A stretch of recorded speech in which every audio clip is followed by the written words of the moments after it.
We gonna have any fights this week? Oh man, we gotta have some fights.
I know, I'm out here, huh?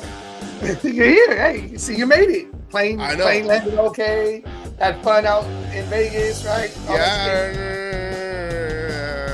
I was out doing my taxes. Oh, yeah. Okay. Anyways, yes, welcome to the show. I am back for an exciting adventure here in the cage match. We have a big time show. We will have Peggy Holmes will be on for Peggy's perspective, and we're gonna bring back Raider Man in the second half to finish off the free agents that we have out there. Yes, so I'm just trying to. There we go. Okay, so here we go. Here we are. Now on to our favorite part is the shameless plug. Okay, you got that coming up, or no? Just hold on. I was off for a week. Welcome to the cage match, and there it is. And now, go ahead, do your talk, and I'll find it because I had it lined up. Go ahead. All right, welcome back to the cage match. Go to the YouTube channel, the Cage Match Show. There you go. Go to the YouTube channel, Cage Match Show. Like, share, subscribe, hit that bell, get us into that algorithm. If you don't have YouTube for whatever reason, you can go to Facebook and catch us on Oakland Raiders Savage's page, Oakland Raiders Savage, or my page, Asylum, and catch us on those pages. Like, share, and if you're into all that, give us the stars. Give us the stars. Give us the stars. And also, w.gg. Make sure you go in there and put your the cage match. Is it the cage match? Let's see what it says. Yeah, put in cage match, just cage match, one word. See, I was off for a week, and I feel like and you forgot everything. Jesus. Yeah, that's what happens when you're out, and you don't. I don't know. Whatever. Anyways, we're here. We're here, everybody. Yes, I'm here. We're here now. I'm physically we're here. Back. Yes. Hold on. Wait. I'm here. Okay. All right, here we go. Without, how's it go? Without further ado, is that how the phrase goes? We're going to bring in our every other Wednesday, the perspective that we all wait and hear. And, I'm rusty. Let's just go into it. You got it ready? We all love to hear the hard-hitting Peggy Holmes.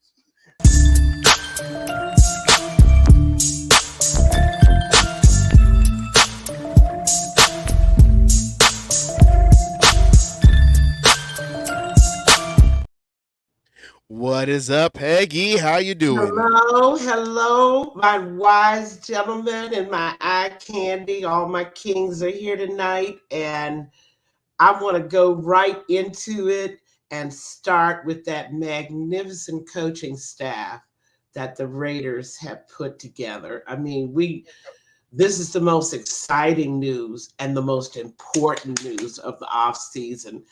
And somebody pointed out to me there are at least 5 guys who have head coaching experience, 4 of them at the NFL level. I mean, Joe Philbin, of course, Marvin Lewis. And I mean, we have guys that are have literally been there and done all these things. And of course, Coughlin. But look, I mean, not only that, I was so thrilled to see that we have Cadillac. Hey guys, I love the way we ran down in Tampa Bay, and we've got Andre Carter. Everybody recognizes one of the beasts of his time as a pass rush specialist. I mean, Gerald Alexander, Ricky Manning, Mike Caldwell. I mean, Pierce has a chance to really put together something special. And I mean, how do you envision, guys, the talk on the sidelines? I mean, so many guys have experience in their areas. They have so many years of experience. I mean, we're talking guys with an average. And of course, we got Edgar Bennett, 31 years experience for the wide receivers. So how do you think this is going to work? I mean, it's a lot of egos in the room. Well, Antonio Pierce, one of alphas. So, well, actually, me and Raider Man talked a little bit about this the last show, and as I put it, I don't think it's too many cooks in the kitchen necessarily. As long as everybody knows their lane, I think that's basically Antonio Pierce needs to lay it down. Y'all are welcome to give me your information, your thoughts. But when it comes down to it, the decision is mine, and we're going to go with my decision based off of all the input coming in. Mm-hmm. I mean, we have what they call it. I mean, we've got pass game coordinators. We've got guys in areas that the Raiders really, really haven't even halfway looked at, like a pass rush specialist. Now, who would think? All the other NFL teams have been doing this, by the way, for years. But we've never had one of those, I don't believe. Please correct me if I'm wrong. But even the idea that the pass rush mattered is something brand new for the Raiders in the last 20 years. I mean, and we got 2 legacies on the staff. We got Les Steckel's boy, Luke Steckel, as the tight end coach. And we have Scott Turner, Norv's boy. Former Raider head coach. Yes. And I mean, we got legacies. We got former players with extreme knowledge of the game. And of course, all of that put into one. Pierce will never be able to say that Mark didn't give him the support that he really, really needed to make this team a champion. Yeah. It reminds me of the movie The Expendables. You got all the old action heroes coming in for one movie. And they made 3 eventually. And I think the 4th one's coming out. But you have all these, legends coming together and former players who when they're played, some were at the highest of highs and some were kind of mediocre. But that doesn't mean that they don't know anything. When I played in high school, I was okay, but when I became a head coach, well, I wasn't a head coach. When I became a coach of the offensive line, it's like all the stuff I didn't learn as a player, I learned to coach that as a coach. I'm a little rusty today, so. No, that's okay, because I'm gonna help you fill it in. I mean, coaching is a job there's two aspects of being a coach in the NFL. The first aspect, of course, is the knowledge, the skills, and the techniques you are able to teach your players. Are you able to decide this guy's footwork needs work? Okay, he needs footwork, and he's going to be a better player for it. The player is eternally grateful to you. The second part of being a coach is during the games. Yeah.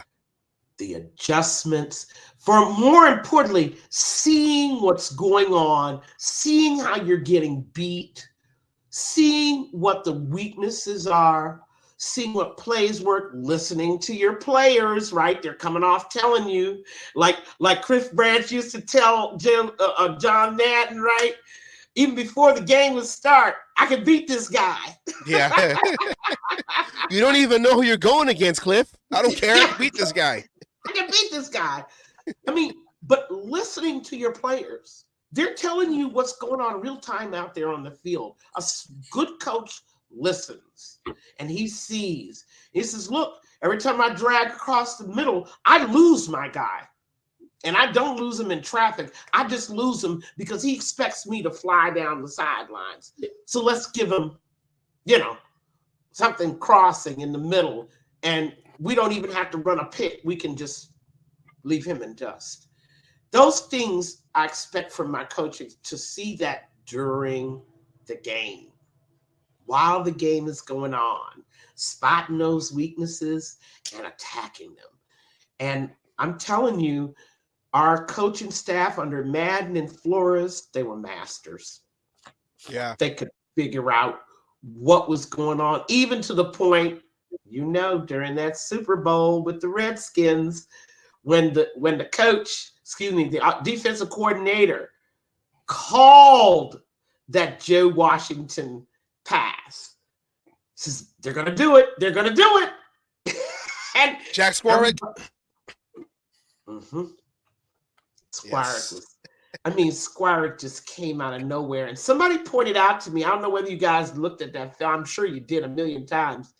Squarick kind of looked to the inside, to the other side, as if he didn't know what was going on. That's why his appearance when that ball, shocked everybody. When that ball got thrown and he just flew into that ball, caught it, and within seconds was in the end zone. It was almost like a Jack Jones against the Chargers. I was going to say, it kind of reminded me of the Jack Jones, but Jack Jones knew it was coming. Yeah. He knew, he put himself in the right spot. We need more of that from our coaches, from our players. And, I just want a side thing. We were talking about Divine Diablo, which we'll get to in a moment. And a player like Divine, his stats look great, don't they? 100 and something tackles this year. And the guys all over the field flying. The problem with Divine, he doesn't anticipate. He's always reacting to the play instead of a Splain who absolutely knows, as the ball is snapped, where this play is going. We kind of need more coaches and players like that if we're going to win championships. And I'm getting excited. I don't know about y'all, that I think there is no reason why we cannot put on a good performance, but all eyes are on the offense. Asylum. Oh, yes, it is. Oh, it's definitely on the offense. I just want to say, Lester Hayes just put a post out on Facebook talking about he's loving what he's seeing. It's reminding him back of the Madden and Flores days, and be prepared for a 12-win season this season. He's seeing something that all of us think we see, but if he sees it, we know it's got to be real. It's something, the potential is there, but all eyes are on that offense because I think the defense has nowhere to go but up. Okay. Yep. From where they are. A top 10 defense. I was just dreaming about that. Guys, wake me up. I was just dreaming about it. 5 years ago. Man, and I was having some wet dreams too, and I have to say it because I wanted it so bad. Please let us have it. A top 15 defense. I wasn't praying for top 10. I was just praying for a top 15. Give me some smart guys and some smart coaches. And lo and behold, so the defense has nowhere to go but up. It's that offense that we're doing. And I'm going to leave that for Raider Man the second hour to go into. But now I want to go right into my wave, cut, trade, or keep list. And let's start right with the free agents. If we could see the list of free agents, so we could go down one at a time. Because obviously, okay, let's start with offense. And I want to answer from both of you on each of these guys. And we got to start by talking about Josh Jacobs. What do you think, Sam? Do we let walk or resign? Well, see, it's the nation is split on it, so I'm expecting. That's why I'm starting some controversy tonight. Well, Josh Jacobs, I mean, he has a lot of flashy, highlights. We're playing him right now. One of his main problems is availability. He had one full season where he stayed healthy, and that was his it was the fourth year, right? Or no, the third year. Fourth year. Fourth year. Oh, Fourth third. year. When the McDaniels regime came in, and they already was canceling his fifth option, and he stayed healthy. He was playing in the preseason during that season. The world was watching. I mean, the fire was lit. I'm going to show these guys, right? Never mind that you had 3 years before that to show us, but I digress. Keep going, Savage. And in that year, I mean, he was a rushing leader. He ended the season as a rushing leader. He closed out the Seahawks game on a game-winning overtime. Was it a 70-something yard run? And he was just kept showing his durability during that season. He never gave up the rock. He wanted to be back there every single play. And I say that was the way he was used in that season. I believe was helped with the quarterback of Derek Carr knowing when to audible to a different play that McDaniels had called that more suited the defense that Carr saw, the front that he saw, and I think that's what helped him get more holes open because Carr saw where the hole was at. This year, he had Garoppolo, he had Hoyer, and then Aiden came in with half a playbook trying to run some kind of offense, and zero experience. And that veteran quarterback play wasn't quite there to find the openings pre-snap adjustments, but Zeus came in towards the end of the season when Josh Jacobs wasn't able to go out with the quadricep, and I mean Zeus put up some numbers to show that I'm the future, and it all depends on how much Josh Jacobs is going to want, how much he's going to hold, or not hold out, but how much he's going to, I guess, demand. They're going to see how he fares out there in free agency. They're not going to franchise him this time. So, but I don't know. I wouldn't be upset if they moved on because we have Zeus, and then they can get another running back from the draft or another one from the free agent market. I just think the injuries and him missing games during the season is going to be what the Raiders decide on doing with him when it comes to those negotiations. All right, Asylum, come on. Oh, I've Let made him my walk take. or I've made it. I've resign made him. it clear on my point. I was calling him out all season. I thought him holding out hurt. I think we can let him walk. It doesn't hurt us in any bit. And my reasoning behind it is, and like it was said, it was just that, and I said it last week, and I'll say it again here. It's that whole me. When it comes, if you're not being productive, this is a team sport. When you're not being productive and somebody else is, isn't it the best thing you should do? Step aside and let the hot hand go. Raiders have done running back by committee before, and it's worked for them. It's whoever's hot gets to play. And sometimes some coaches just know how to scheme to keep you out of a game. And if that's what it is, let's bring in the guy that's effective and let's get that win. I know he wants the ball. I know, that's a sign of good sometimes, but they always say winners want the ball, but when you're not doing nothing, you're only doing 30 yards a game, that's not being productive. And then like Savage said, the availability. I believe technically he had 2 seasons, because I believe his first season he wasn't hurt. Yeah, he was. He missed 3 games Was it season okay? 1.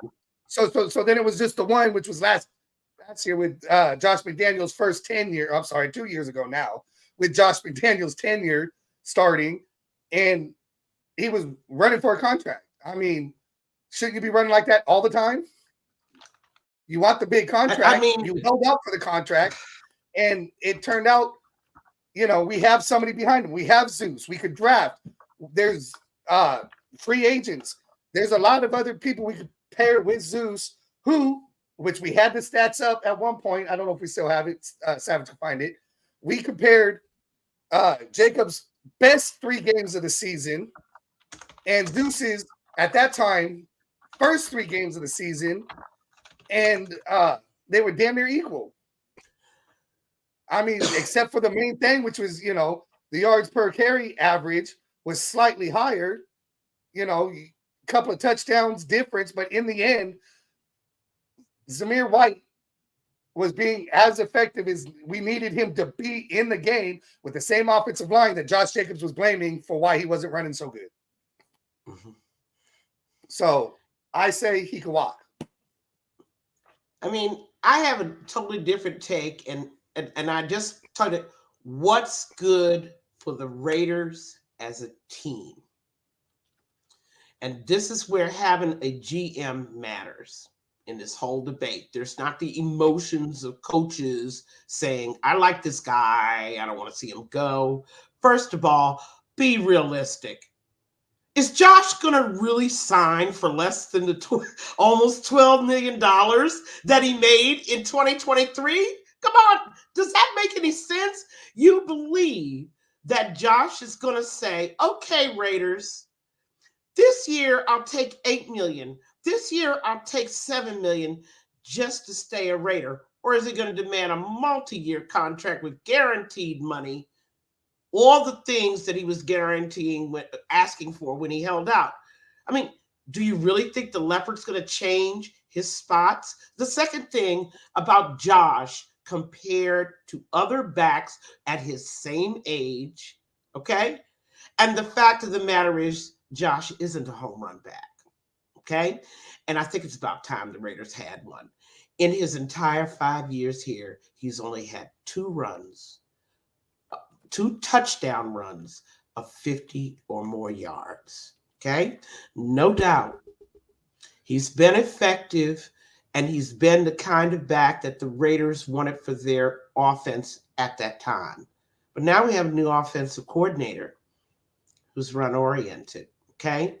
The question is, how does if Josh goes out on the free agent market, tell me the teams that are going to pay him $12 million a year. I want to know from all the people that want us to re-sign him. Okay? What is his value on the free agent market? Are you bold enough to let him go out there and test it? What do you think the demand would be for a 29-year-old back with a lot of mileage and a lot of injuries? Okay? That's 2 years removed now from an NFL leading season. What's going to be his market value? I keep asking people that. Who's going to want them? And what do you think they're going to pay for them? And why should we pay any more? Those are the questions that I think people need to ask. We need a home run back. We need somebody who, when they gain 3, as Asylum was saying, if you're not effective, we take you out, we put in another back. Who is going to be effective? Is Josh going to put up with that? Is Josh going to accept less than $12 million? Why would he do that? I mean, I remember, and I know, I don't know if people get annoyed when I go back. I compared to the early 2000 Raiders. You know, the last time we had a real playoff run was 3 years and got to the Super Bowl. You know, we had a home run hitting running back in Napoleon Kaufman, but he was one dimensional. He didn't have the best hands, and then they brought in Tyron Wheatley to be that thunder, that pounder. But John Gruden at that time, he knew how to use both backs, and then on certain situations he had Zach Crockett. Other situations he had Randy Jordan. So Exactly. maybe if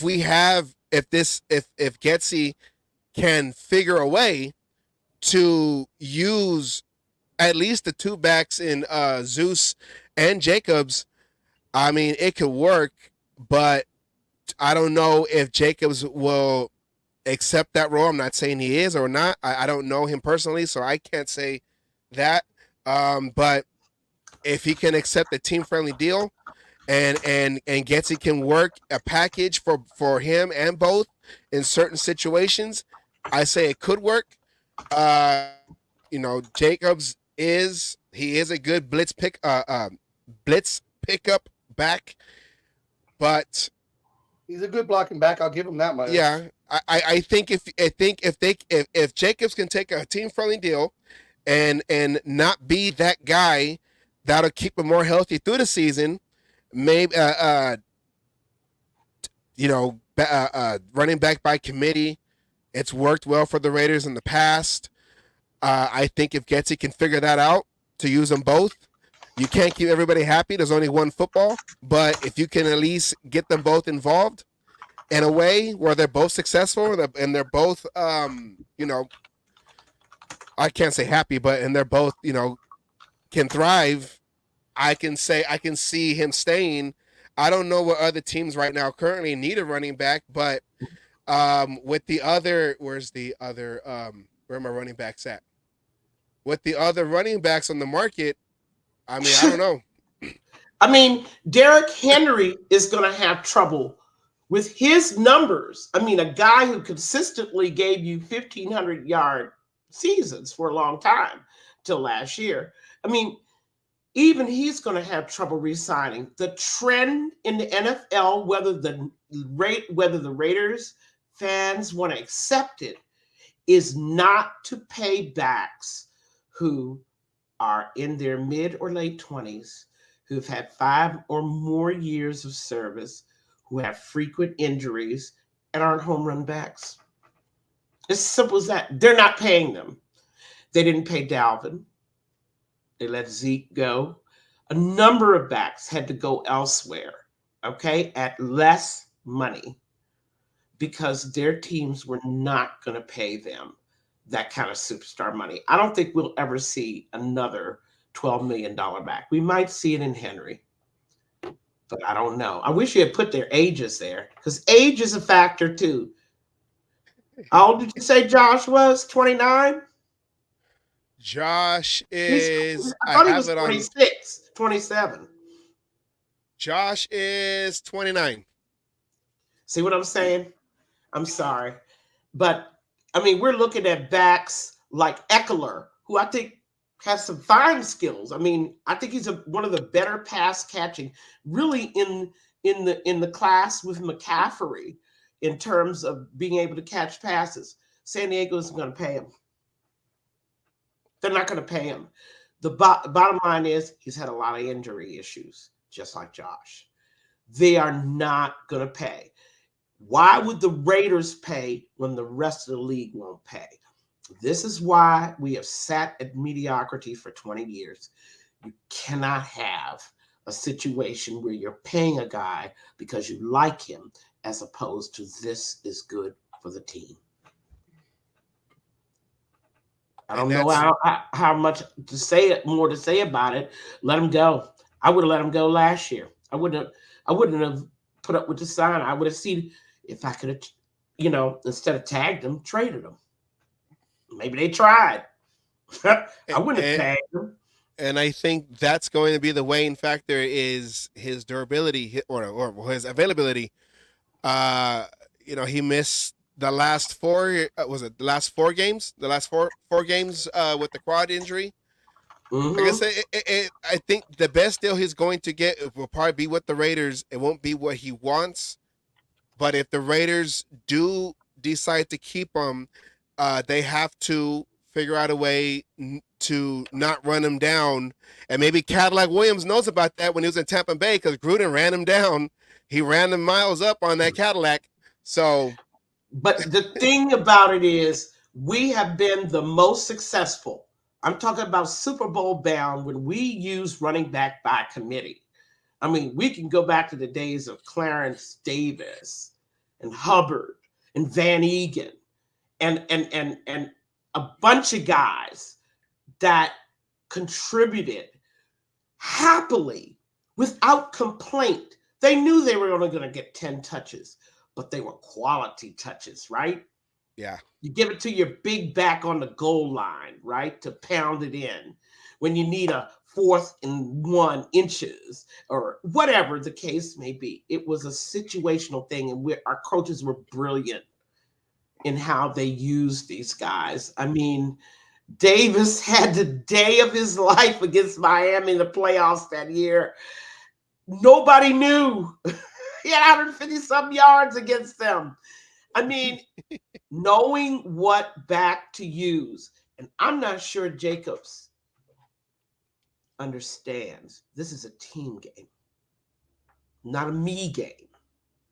Not a how many carries. And oh, by the way, we're not accepting 30 yards rushing from our premiers back. I don't care if you got the ball 10 times. I give you the ball 10 times, I expect 5 yards a carry. Okay? I don't expect 3 and, the offensive line is terrible. We'll see if he'll sign for less than 12. And I really want to see what the rest of the free agent market, the other 31 teams have to say about Josh Jacobs' value. That's what maybe we can use Jacobs like a Charlie Garner when Charlie Garner came over. He's not going to take $6 million. He took 12 last year. You're telling me that he's going to sign for less than 12.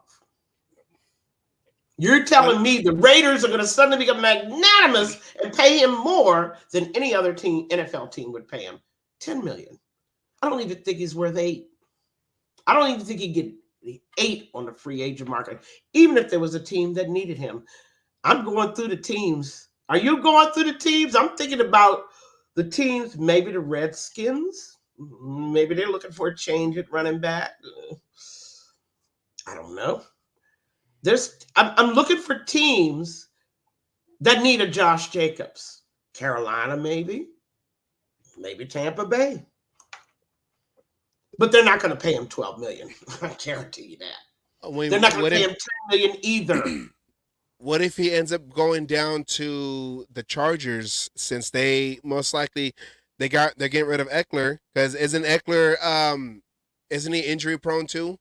Yes, fair. You got a younger Eckler and Josh Jacobs. Maybe. I can see him staying in a division, maybe out of spite. No, let him spite us. I'm not scared of a guy that thinks 3 yards a carry is a great day. And he's not a home run threat unless, like Asylum, it was brilliant that you pointed out that where he got his biggest yardage was Derek Audibly. Oh, that was me. Excuse me. I'm sorry. But Derek Audibly. Derek saw it.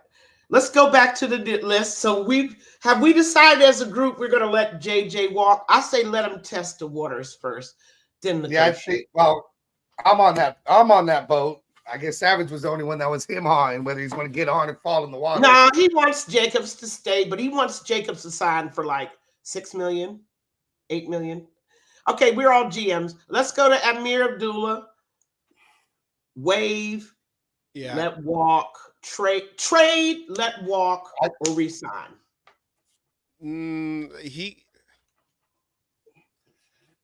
I mean, we got Zeus. We got Zeus. Abdullah, his biggest threat is catching out of the backfield. So if we got a back that can catch out of the backfield, then Abdullah is kind of, just that one trick pony and can walk. And we don't know about that Britain kid that we drafted. What was it, last year? Britain, 2021. Drafted him.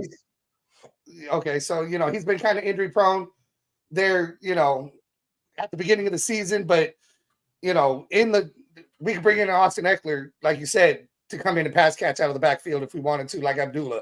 I think we can let Abdullah walk just to help us go faster. I say walk. Well, he is cheap, but he is cheap. But I think we get Eckler cheap. We get somebody in the draft cheap. Yeah. You're absolutely right. Let's go to Jacob Johnson, and I must say the way McDaniel's playbook envisioned the use of a fullback was just so whack. But there were runs where Johnson was in front of Jacobs, and we still couldn't get no yardage. What was Johnson doing? What is a fullback's role? As the lead through the hole? Yeah, it's a block. Make a hole to get that guy. What, didn't he miss some games last year? He got released. He got released, and then they brought him back, didn't they? Yes. I mean, so one of the reasons I think he got released is the total ineffectiveness first 2 months of the season. I mean, we weren't getting anywhere with fullback reading the running back. He still wasn't generating yards. What was Johnson doing? I'm trying to figure it out. What was he doing? Well, see, and that's what I kept saying last year before they got rid of McDaniels was, we can never figure out what the identity was supposed to be with this team. You had a fullback, which means, okay, you want to run the ball, but we couldn't do that. And then they traded for Adams thinking, okay, we're going to pass the ball. We couldn't really do that either. And the plays that he would call during certain situations, you're like, what were you thinking right there? So I don't, it's hard to judge I don't say a lot of these players, but it's hard to judge the certain players and their roles because the offense that we only seen them in, the offense itself didn't work. It only worked behind Tom Brady, which goes to show you that Tom Brady was the offense coordinator, not McDaniels. So, I mean, they say the fullback position has been it's been declining. Not a lot of teams have a quote unquote designated fullback. They might have a player to play a fullback in a certain play, but not a fullback title on the roster. I mean, if it was like a John Ritchie who can catch the ball from the backfield and run with it, a couple yards like John Ritchie used to do with his forehead bleeding through his helmet, maybe. But I don't know. I didn't see anything flashy on Jacob Johnson. Jacob. But I almost called him the Rock Johnson. I mean, and let's just look at it realistically. The entire offense lacked imagination, which is bringing me to the next guy, Austin Hooper. The use of the tight end and Horsted, the way that McDaniel's offense used those tight ends was just shocking. I could not believe that a guy who had a Hernandez, who had a Gronkowski, yes. Who had these kind of guys as tight ends, could not figure out to use the tight end to save their life. And it's a shame because Hooper and Horsted are going to be casualties, one or the other. I would keep the more experienced guy, but then he's more expensive. And of course, Mayer coming back from that injury, we don't know yet, but Mayer is obviously going to be the starting tight end, guys. Do you agree with I mean, yeah, Oh, yeah. yeah. Oh, Most and, likely, and yeah. I'll do this and this. I'd keep Hooper and let Horsted walk. yeah. I mean, Yeah. I'd keep That's all Hooper. I about. mean, sign him to another 1-year deal, whatever. So I'd keep him, Horsted Walk, Illuminor. Oh my God. Oh my God. Flip a coin. Flip a coin. Flip a coin. I mean, If he is team hated friendly, the I way- say you keep him if you get him for cheap and as depth. And as depth. I mean, that's where I'll go with Illuminor. I mean, we absolutely have to deal with that right tackle position, but the guards were equally horrible, in my view, even though they apparently ranked 13th as a line, which tells you the piss poor performance of NFL O lines in general. There really wasn't a team that I heard the commentators proclaim, this is a really good offensive line. I don't know the team. So Illuminor, come on, Savage, stay. Come on, we got one word. I wouldn't mind. I wouldn't mind Illuminor walking. I mean, he was off and on during the season. He lost his job to Mumford. Mm-hmm. And Mumford was the right tackle until Miller got hurt. Then they had to throw Illuminor on the left side, but he wasn't that effective on the left side, so they had to switch tackles, which I called 2 weeks before they actually did it because Illuminor is more comfortable on the right side. But I mean, I think if they could find someone in the draft, and I know we in the last we had Gallery. He didn't work out as a left tackle. We had that was a couple years back for those who remember Gallery. We had recently Leatherwood that didn't work out. So I mean, but with Telesco, maybe he can find or know what a good quality tackle coming out of the draft can look like, and maybe we'll get someone like that. But not as a starter. If Illuminor can stay like what Damon King says as like a backup swing, then maybe. But as a starter, I would rather see someone else up there more effective, more consistent on the offensive line. Which moves us right to Van Roten, and I'm getting to the end of when I can stay, but I want it, and we need to bring Raider Man in. So Van Roten, definitely bye-bye. Yeah, I think Van Roten could go. Bye-bye. I'm not sure what others feel about Van Roten. I just saw horrible play all year long. It just never stopped. I think he was also a McDaniels guy brought in on that 1-year deal to fill in. I'm indifferent. If he goes, I won't be upset. My thing is with Andre James though at center. Yeah. Y'all want Dante to move to center, don't you? I want Parham to move over to center. Andre James, I can see him going. I'm ready for him to go. I'm ready for him to go too. That was a John Gruden decision when he got rid of Hudson. When they traded away Hudson, he said Andre James, that's the next up and coming. Remember, he didn't trade Hudson. Asked to be traded. Hudson went into Gruden and asked to be traded. It was a complete shock. But wasn't that in response to Gruden trading Jackson to Seattle? I don't know, but I believe that is Hudson, true. Yeah, I believe, but I'm sure that it was Hudson that requested the trade, and he even reiterated that once he got down to the Cardinals. And I'm like, happy trails in the desert will you be forgotten. I don't know why he requested it. We go out to Jordan Meredith, who we didn't see much this year. He came in the Charger game. He came in, he played good. I'd like to keep Meredith. You would like to keep him, okay? And he's a restricted. He's not a full unrestricted free agent. He's a restricted, so the Raiders can have a say in wherever he does or goes in the during this offseason. Oh, he is restricted. Okay, so now Brandon. Now we go to Brandon Parker, and we didn't see much of him. Did we see a lot of him? No, he got beat cut out. and he got brought back. Yeah. After getting cut. I think he was brought back for depth, and I think he's another one. If you get cheap and for depth, you keep him for depth, and that's about it. Ish. Brandon Bolden, now we talked about that running back. He's in the same class with Abdullah, brought in by McDaniels. What are you thinking? 30, he's 11 years. Yeah. I think he could go.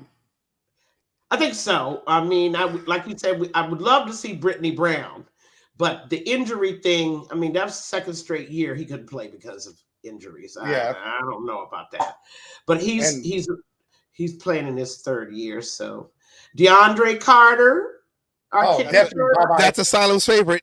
Bye-bye. Wait a minute, y'all guys. He was up there with Marcus Peters for me. He came in and didn't do shit. Even as a kick returner, I mean, I'd rather have seen Renfro back there returning kicks other than Carter. Carter, no hard feelings. No hard feelings. I was thinking they were going to go with Turner, like you said, Turner or Renfro. Where is Renfro? I thought Renfro should have been on this list. Renfro, and I was going to make under contract. Yeah. So this was just our free agents. This is only the guys we have for free agents. I see. Yes, Renfro still has one more year left in his contract that he did sign under McDaniels and Ziegler, and then somehow he got erased from the offense. I know he was injured 2 years ago, but they didn't know how to use him. Do that to guys. I mean, how is it that you do that? It's the same argument with the tight ends. McDaniels with New England, he had 2 Pro Bowl tight ends at the same time, like you say, with Hernandez and Gronk. And then he always had that Patriot offense paid slot receivers. They got them paid in the NFL during that time. So we thought when he was coming in, okay, well, maybe he can find a way to really unleash Renfro. Never happened. So Renfro has been. Knew he was there. Their Danny Amendola, their Edelman. Yeah. I mean, perfect slot receiver. And it just never, just like the tight ends, those 2 parts of the offense never materialized. There was absolutely no. And then, of course, finally, Grassu, who I didn't see much. I mean, he's 32, utility, you keep him. Yeah, reserve guy. Yeah, just as a reserve depth. I mean, that's about all I can go with that one. Maybe we can make him like Adam True and just be the long snapper and just be the center just in case. Mm-hmm. And now people are talking about now that we're talking about Renfro in my last couple of minutes. I mean, don't you think, guys, that a little bit about Renfro was Renfro himself, that he seemed to lose confidence? Did you pick that up? Yeah, I think he lost some confidence with the season of the injuries. That didn't help. And then when he comes in after the injuries and he's just constantly not being used, not being utilized, standing more on the sideline than even in the game after coming off of years of, I mean, he was at the beginning of the season, 2 years removed from the most catches. No, 1 year. 1 year. Was it 1 year? I believe it was 1 year removed from his 100 plus catch season. You know, no, go ahead. Sorry. I was just going to say, I just think, the combination of things, yeah, it hurt his confidence. But then I think we saw flashes of his confidence coming back when he was actually being used. We saw the game, where he ended up fumbling the ball on the next play. But, he's hurdling guys. He's, He's really the only one on offense doing a darn thing, okay? And, don't get me started about people who did not step up in games where they should have. I remember when McDaniels came in, the first training camp, they were saying that McDaniels didn't like Renfro's route style. Renfro, he had his own way of getting open, and McDaniels was very particular, and, he had to micromanage every single thing the players did. Yep. So that really, you go from a guy who's just going out there trying to make plays to a guy who's probably thinking of, I can't mess up, because, he kept altering the way he ran his own routes. That's what got him open. That's what made him third and Renfro. He found his way open. He was like a little field mouse. He knew how to find the openings, and then Carr would find him. But under McDaniels, I remember reading about this, that McDaniels didn't like the way he ran his routes and wanted him to run a particular way, which is not his style. And like John Madden said a long time ago, if you try to play make these players like robots, they're going to perform like robots. You got to let them free, let them play their own style. And that's what McDaniels tried to take away. I think you're right about that. And I'm going to tell you, somebody else quiet as kept route running style that McDaniels didn't like, and that was Devontae. Devontae never runs the same route twice. That must have driven McDaniels crazy. Oh, yeah. It had to. Everything. Because everything that is not done exactly the way he's drawn it up on the board drives him nuts. That's why he wanted to get rid of Carr. He's out there changing my plays. You know, I'm sick of that. Yeah. I just think that now that the handcuffs are off, we're now in a wide open style, which has me worried about Getsy, but I'm going to talk about Getsy next time. And, you know, and also we'll go to the defensive free agents. I've got to run, fellas. It was wonderful. I hope we can go through the rest of the office, because there's some people that are still under contract that we might not want to keep. I'm not sure, but you know, Brian Hoyer, Garoppolo. See, I didn't want to get into the quarterback thing. We can make a whole show about the quarterback situation, and we will. But guys, we'll see you next time. 2 weeks from now, if we don't finish, we'll finish with our list on the defensive side, free agents, and then we will talk about the quarterback position. A controversy is developing. All right, I'll see everybody soon. Oh, wait, we got and tell Raider Man kisses and hello. Bye. All right. Peggy came. Peggy hits hard. But now, whether you like it or not, she might hit you hard. But now, the man himself, RaiderMan19.com, from the show, the Raider Man from Richmond podcast, Mr. Raiderman, and the oath, Mr. Raiderman, right here. What's going on, gentlemen? What's going on? Sound check. You got me? Oh, yes, we got you loud and clear. Thank you again for coming in and filling in for Savage last week when he couldn't be here. I had a blast. I had a blast working with you. I wanted to make sure you come on and finish what we started. So appreciate that. Appreciate that indeed. I was telling them, Sam, you got to tag me in, brother. I came straight off the top turnbuckle. You know what I mean? We had some enthralling conversation, and I hate that I couldn't get on with Miss Peggy, because we'd had enthralling conversation part 2. Because I really did. We never got off of Josh Jacobs. We would still. Well, that's okay. That's okay. I kind of don't want to get off of Josh Jacobs, and I already see that I'm the unsolid majority here, like Paulie at the dining room table on Rocky IV. You know what I mean? My biggest argument about Josh Jacobs is this, and I don't want to make it sound like I'm talking directly at Miss Peggy or whatnot, because everybody's got a right, and entitled to their opinions. But I question any Raider fan that can summarily dismiss all of the sacrifice that Josh Jacobs has actually made for us. I understand what the media is putting out about how the game has changed and the devaluing of the running backs and all the rest of that kind of stuff. Nevertheless, we are the Raiders. There's 31 teams, and then there's us. We have the right to establish our own identity. And I think people are kind of forgetting the fact that this organization has been in flux for like decades.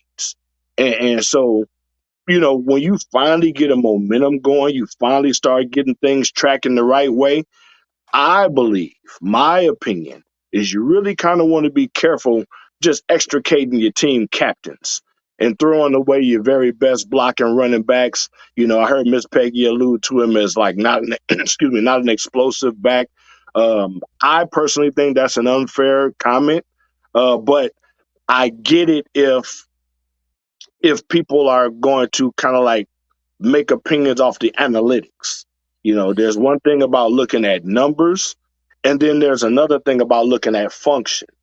And I think that argument really covers Josh Jacobs as well as Devontae Adams as well as Hunter Renfrow. I heard you guys reference all of those guys, but people are tending to forget so quickly that we just survived freaking espionage, man. Josh McDaniels came in here and damn near single-handedly destroyed our organization. What the whole, what was behind it, I don't know. Tried You to. know, yeah, that's the whole point. He tried to, but we still here. He didn't gut the stump. So, it's like these weeds are going to root back. And if you leave it alone long enough and let this thing germinate, it literally about turn back into a tree. I feel like we like Swamp Thing. I don't know if you guys remember that old school movie, but old Swamp Thing, he got that arm chopped off, and all you got to do is just touch the sunlight a little bit, just stay in that sunlight, get that photosynthesis, man. You can't don't pull your plants out the damn sunlight.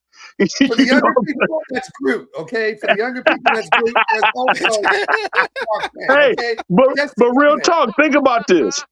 Josh Jacobs, man, when it comes to running backs, and Kenny, we talked about this last week. When it comes to running backs, I firmly believe that Josh Jacobs is one of the top 5 running backs in the NFL right now.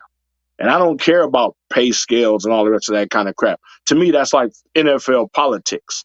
Who's worth more and all the rest of that stuff. That's what you call value. And value is ascribed by, like I say, the beauty is in the eye of the beholder. So, like Christian McCaffrey, God bless his heart, he ended up in a deal because teams were willing to make a trade and make that contract situation work. I don't want to demean that man for being able to get his money, but that doesn't denote his worth. His worth is depicted by his money because those teams were willing to negotiate in a way that now he's getting paid that much. That doesn't mean that running backs aren't worth that. That just means the NFL isn't willing to pay that. So in our situation, right now we have more money to spend in free agency than we've ever had. We got a lot of dead money coming off of the books, a lot of not really, I don't want to call them dead personalities. I mean, because a lot of these guys kind of gelled as a team over the course of that last season. Nevertheless, these guys are going to be gone. Jimmy Garoppolo being one of them. He became a great teammate down the stretch, but it's time to go. Yeah. Josh Jacobs don't fit that model. Josh Jacobs is a home run hitter. It's not his fault that the offense was inept because the so-called offensive coordinator guru was in there running him into a damn pile and damn near getting him hurt.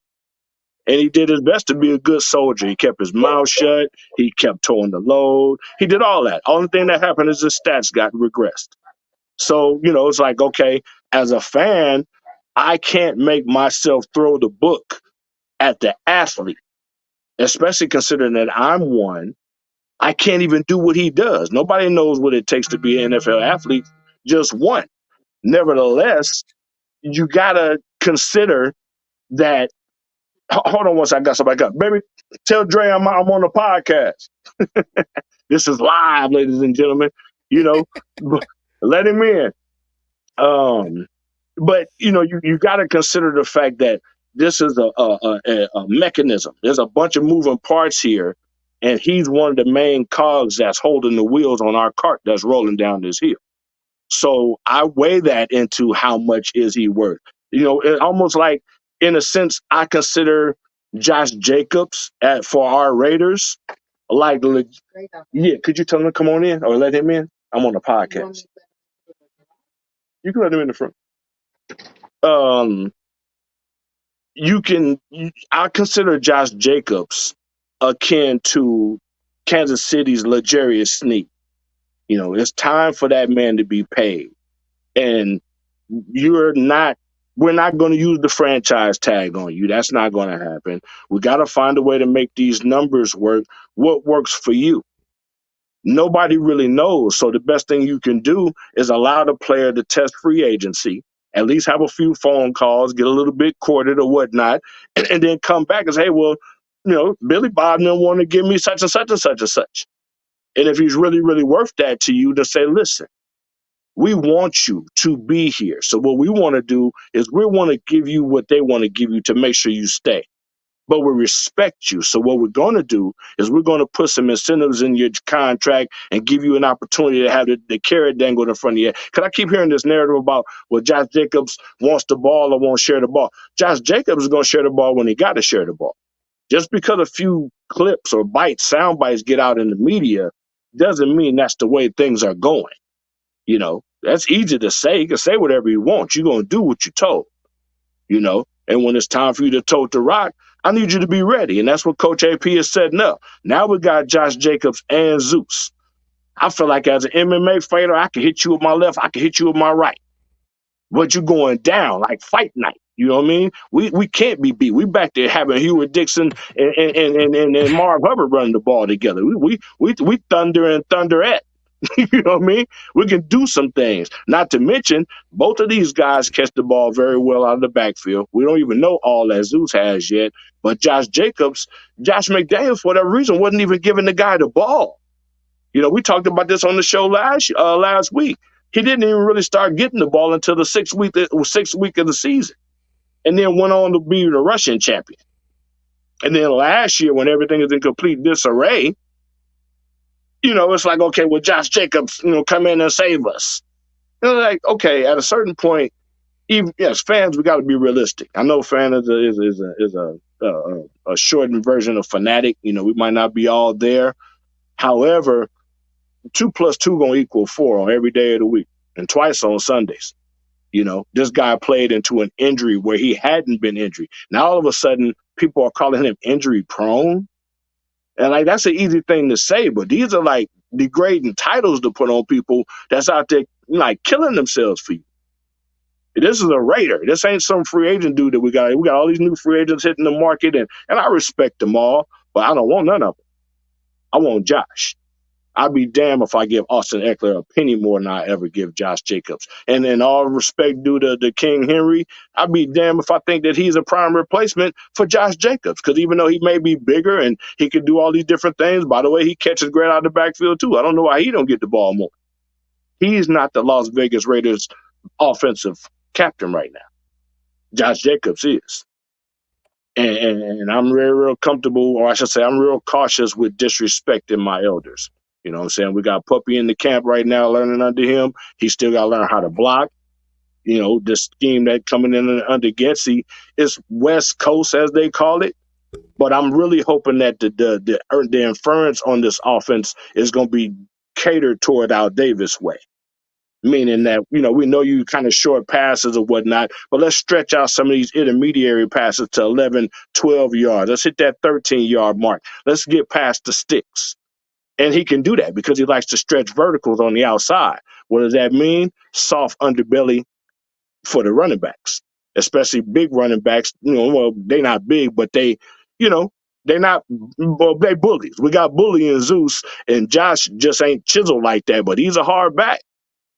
And we're going to be beating their ass, especially when it comes to teams like Kansas City, because that's how you beat those teams. There ain't another Josh, what's that kid named? Patrick Mahomes in this draft. Everybody keep trying to put that on Caleb Williams. Maybe, maybe not. We'll see. But Patrick Mahomes is bona fide. He's been out there doing this.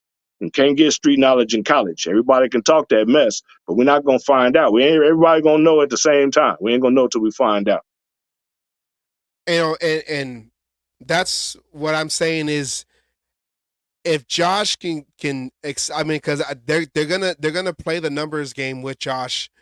They're going to weigh in his availability with him missing games. That's how they're gonna play it. My thing is, because it's all negotiations, team friendly deals. Okay, well, we can save money if we cut this player, even though he's done this, and this. That's the NFL not for long slogan. But my thing is, if he can take his best offer is going to probably come with the Raiders, And if he can take, and I know one of the things he also wanted last year's negotiations was a long-term deal, because running backs after their initial 5-year contract or 4-year plus the option contract is that long term. They don't give long terms to running backs. And he got fun for his option. Yeah, and if he can, if both parties can settle on something that they both can be happy with, and maybe give him a lower amount but for a longer term, maybe he stays. My thing is, if they can do the running back by committee, just more so to keep Jacobs not taking so much poundage, trying to up the middle and hitting all these, because he's breaking tackles, but that's also breaking him. Yeah, and for him being a smaller guy compared to these defensive linemen, and he's taking all them hits. If they can have a balance between Zeus and Jacobs, or like Asylum said, go with the hot hand, and like you said, Raider Man, that's going to be up to the coach. The coach is going to be the one that says he's getting the ball.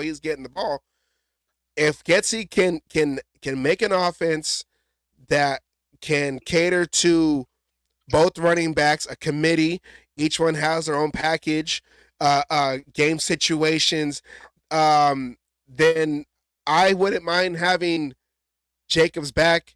I'm trying to think like how a GM is thinking, and that's what they're going to weigh in is his durability, his injuries, and how much he's demanding.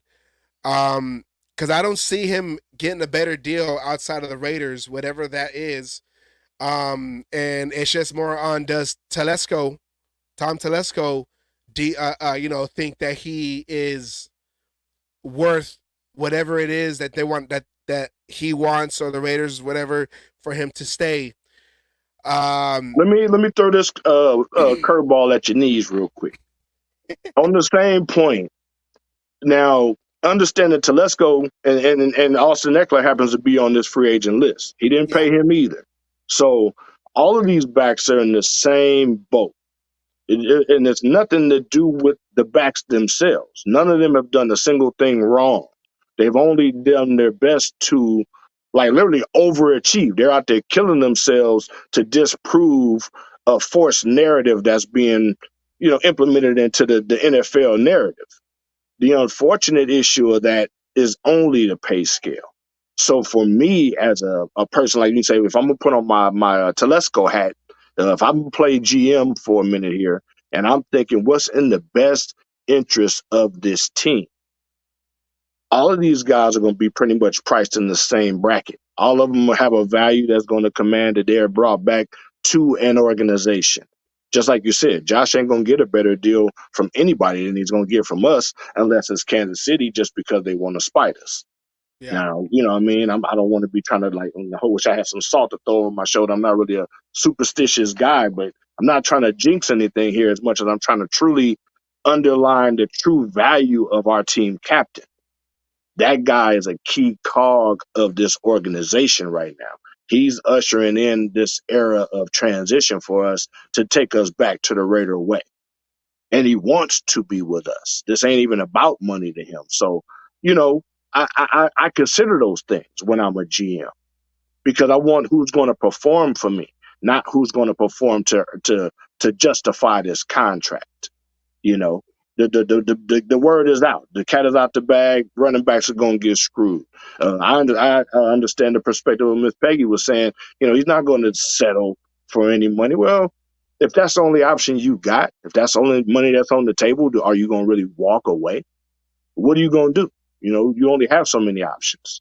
So to me, it's a double-edged sword, but in our hand for a change. We finally have the control. The rabbit finally got the damn gun, because Josh Jacobs wants to be with us. We sincerely do need him to do his professional bid at what he does at running back for us and bring that championship spirit that he has, bring that Raider that he wants to be here. You know what I mean? That's the same guy that got his heart broke with this whole getting passed up on his fifth-year option thing. And Mad Max was sitting out in the parking lot in his car with him, whether it was trying to console him, encourage him, you never really know. But everybody really, really quick, and I don't want to say nothing. I'm not trying to meet them disparaging about Mad Max, but it's ironic that everybody is going to praise Mad Max, this team captain and all this stuff or whatever, and then summarily dismiss what Josh Jacobs is doing only because these narratives are being thrown out there to, in essence, diminish the value of this coveted position. And the people that are devaluing the position can't play the position. That's what's the most insulting thing for me. The people that are devaluing this position aren't even really athletes. And most of them are just like podcasters and bloggers who are regurgitating the same analytics that other people are throwing out. They can't even justify these statements, but they say them in such fervor. And if you say it enough, especially on like the Twitters or the X's and all the rest of that crap, then all of a sudden that's what people think.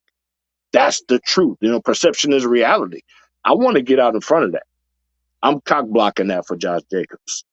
I'm not gonna let nobody crap on my damn running back, man. That dude done walked through the fire for this team, and regardless if it's $6 million, call it, give him a contract, $6 million a year or whatever, have some incentives thrown on it. So he, had a carrot out there. That's why I call it, put the carrot out there, give him an opportunity to keep showing the man that he is. Because like even people when he got his opportunity to shine. After the 6th week of the damn season, shit, if he was getting the ball all year, he might have had 2,500 yards. If they was actually throwing him the ball, he could probably been 25 and 1,000. But they put a cap on his value by not giving him the ball. And then people turn around and criticize him for saying, damn it, I want the ball.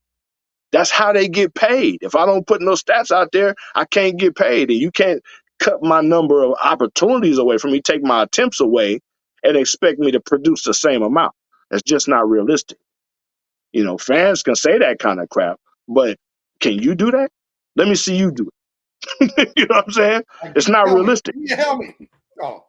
And it's and where I'm coming from, it's no knock on Josh Jacobs. It's every franchise they focus on, because of the way the game right now has evolved, they're focusing all their money on the quarterback. All the money on the quarterback. All the money is going to the quarterback. Mahomes got like what, $40 million a year now or whatever it is. But like he's a 3-time Super Bowl champion. Mahomes earned his. What's them other suckers' excuse? But and that's they're throwing all the money on the face of the franchise. Running backs. I remember in high school they used to say running backs are just offensive linemen who can get the ball, because they're getting the head beat in every play.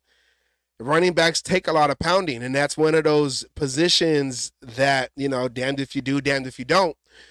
And it's not Jacobs' oops, what'd I do? Oh, I thought I hit something.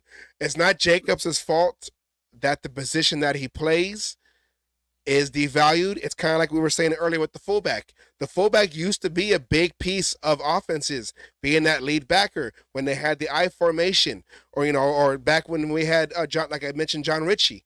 You had that fullback that can lead block and that can catch out the backfield. A lot of teams are moving away from the fullback. We're like the last team that really has a fullback on the roster as a fullback. All these offenses, they want to go to the spread offense, have the receiver come in as a running back. You have the dude from the Niners, Debo. He's a running back who's a receiver who's a running back. And a lot of these, and I don't know if that's the way the game has evolved to kind of like when you go to work, when you're at a job and they see you can do one thing very well, then they see you can do another thing very well. Okay, well, now you're in charge of those two things, but you're getting one paycheck. And I think maybe that's how it is now when it comes to the offense. Coaches know how to utilize every player to play every position.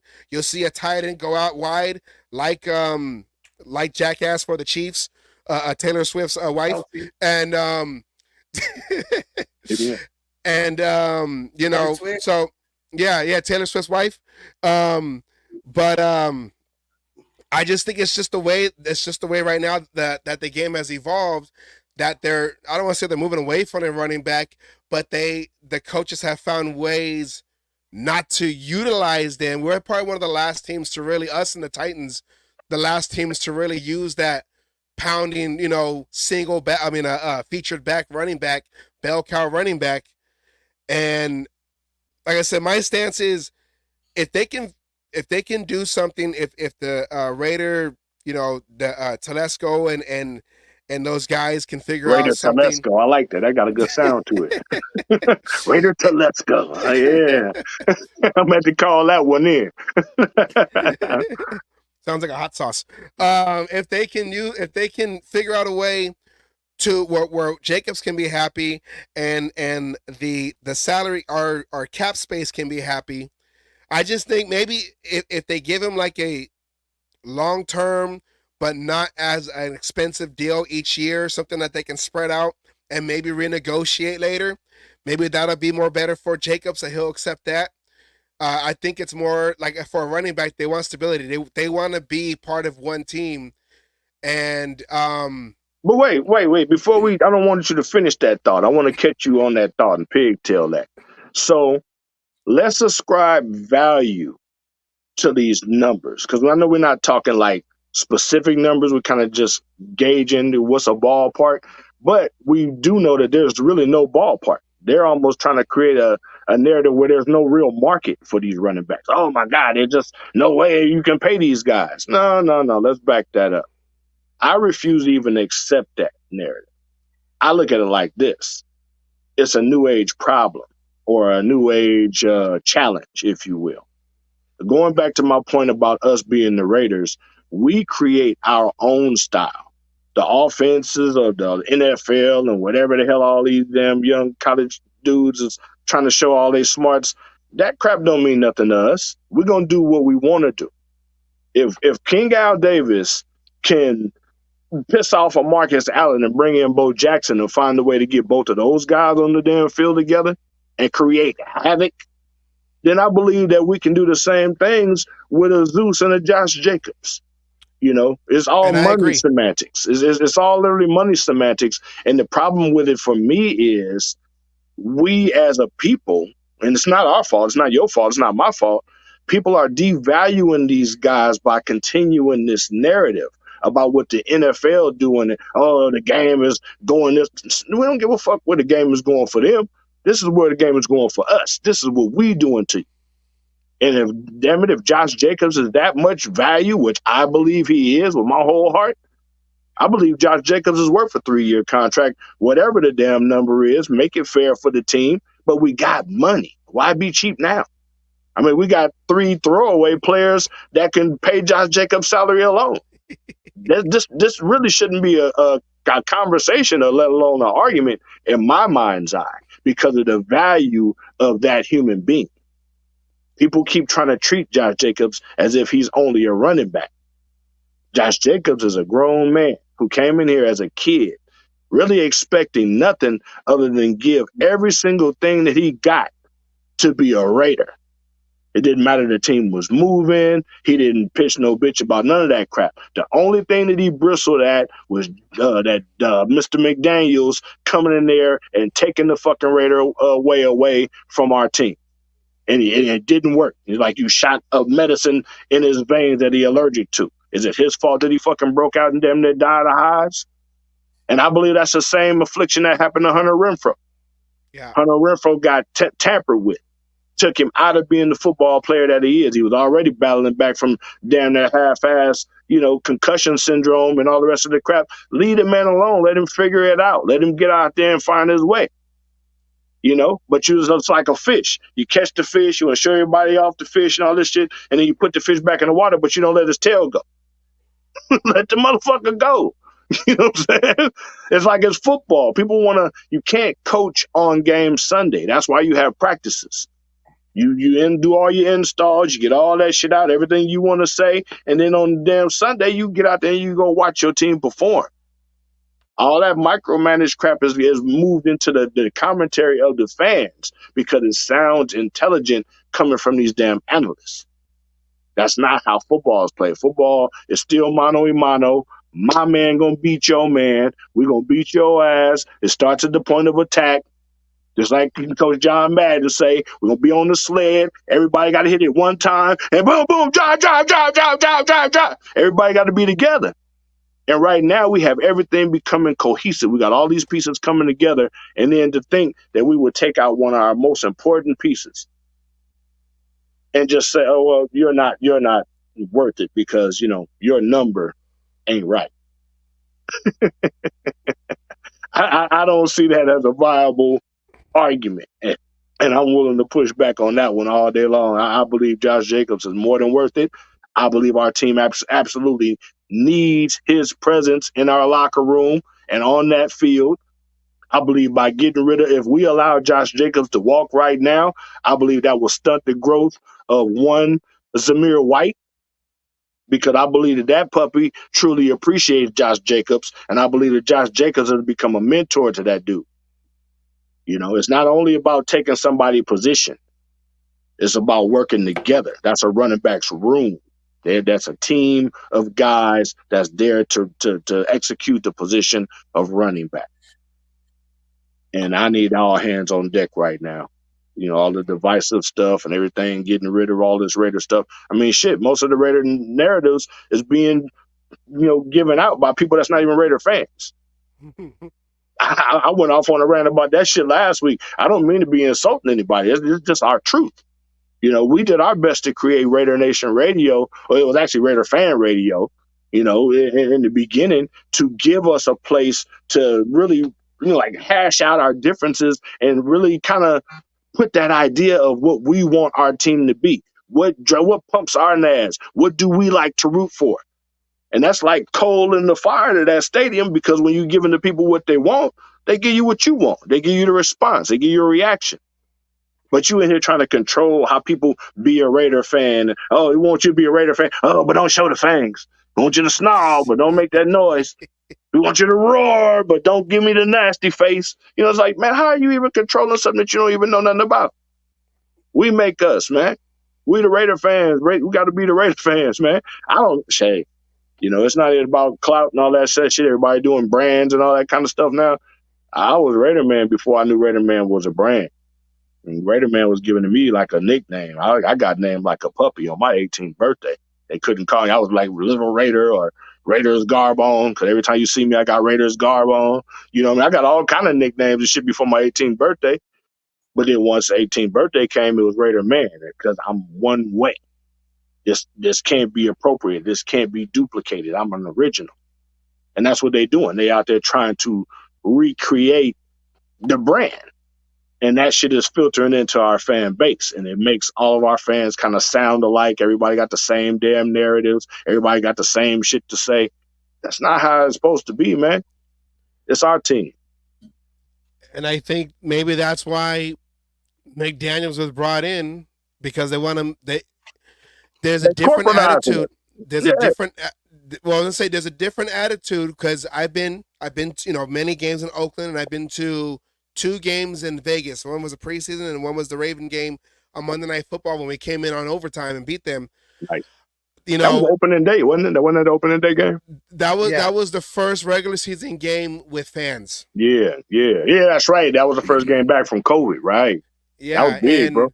And I don't know. I mean, I don't know if Mark Davis was given some kind of, if you bring in Josh McDaniels, it'll be a cleaner look for the Raider image, not the store, but us fans, the Raider image. And, shout out John Villa. God bless, man. John, the locker room. That's the original one. That's right. That's the locker room, man. Man, I just dated myself like a motherfucker, right? No, I knew what you were talking about. There was a store in Fremont. There was a store in Castro Valley. I remember. I went to both of them. I even met John Villa in one of the stores, and the one in Fremont. Oh man, that he used to have. Time, man.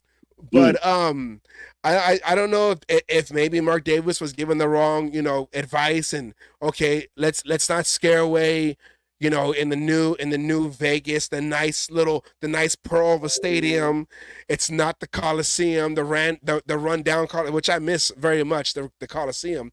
It's not the same, and that kind of took away from our home field advantage, because you've seen it's kind of like when you go to a Raider game in Vegas, it's like going to a Raider game out in England, just random jerseys walking around. Dude, I've done that.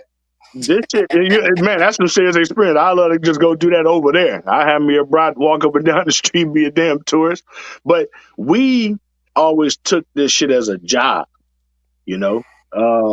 Starting from the inaugural days of the Black Hole, we were band up. Like, okay, it's time, like gather up. Hey, it's time to get out there and go get it. You know what I mean? What's going on, Puppet? Oh, and shouts out to, I keep seeing a pop up from Devon Johnson, I think it is, man. Shouts out, man.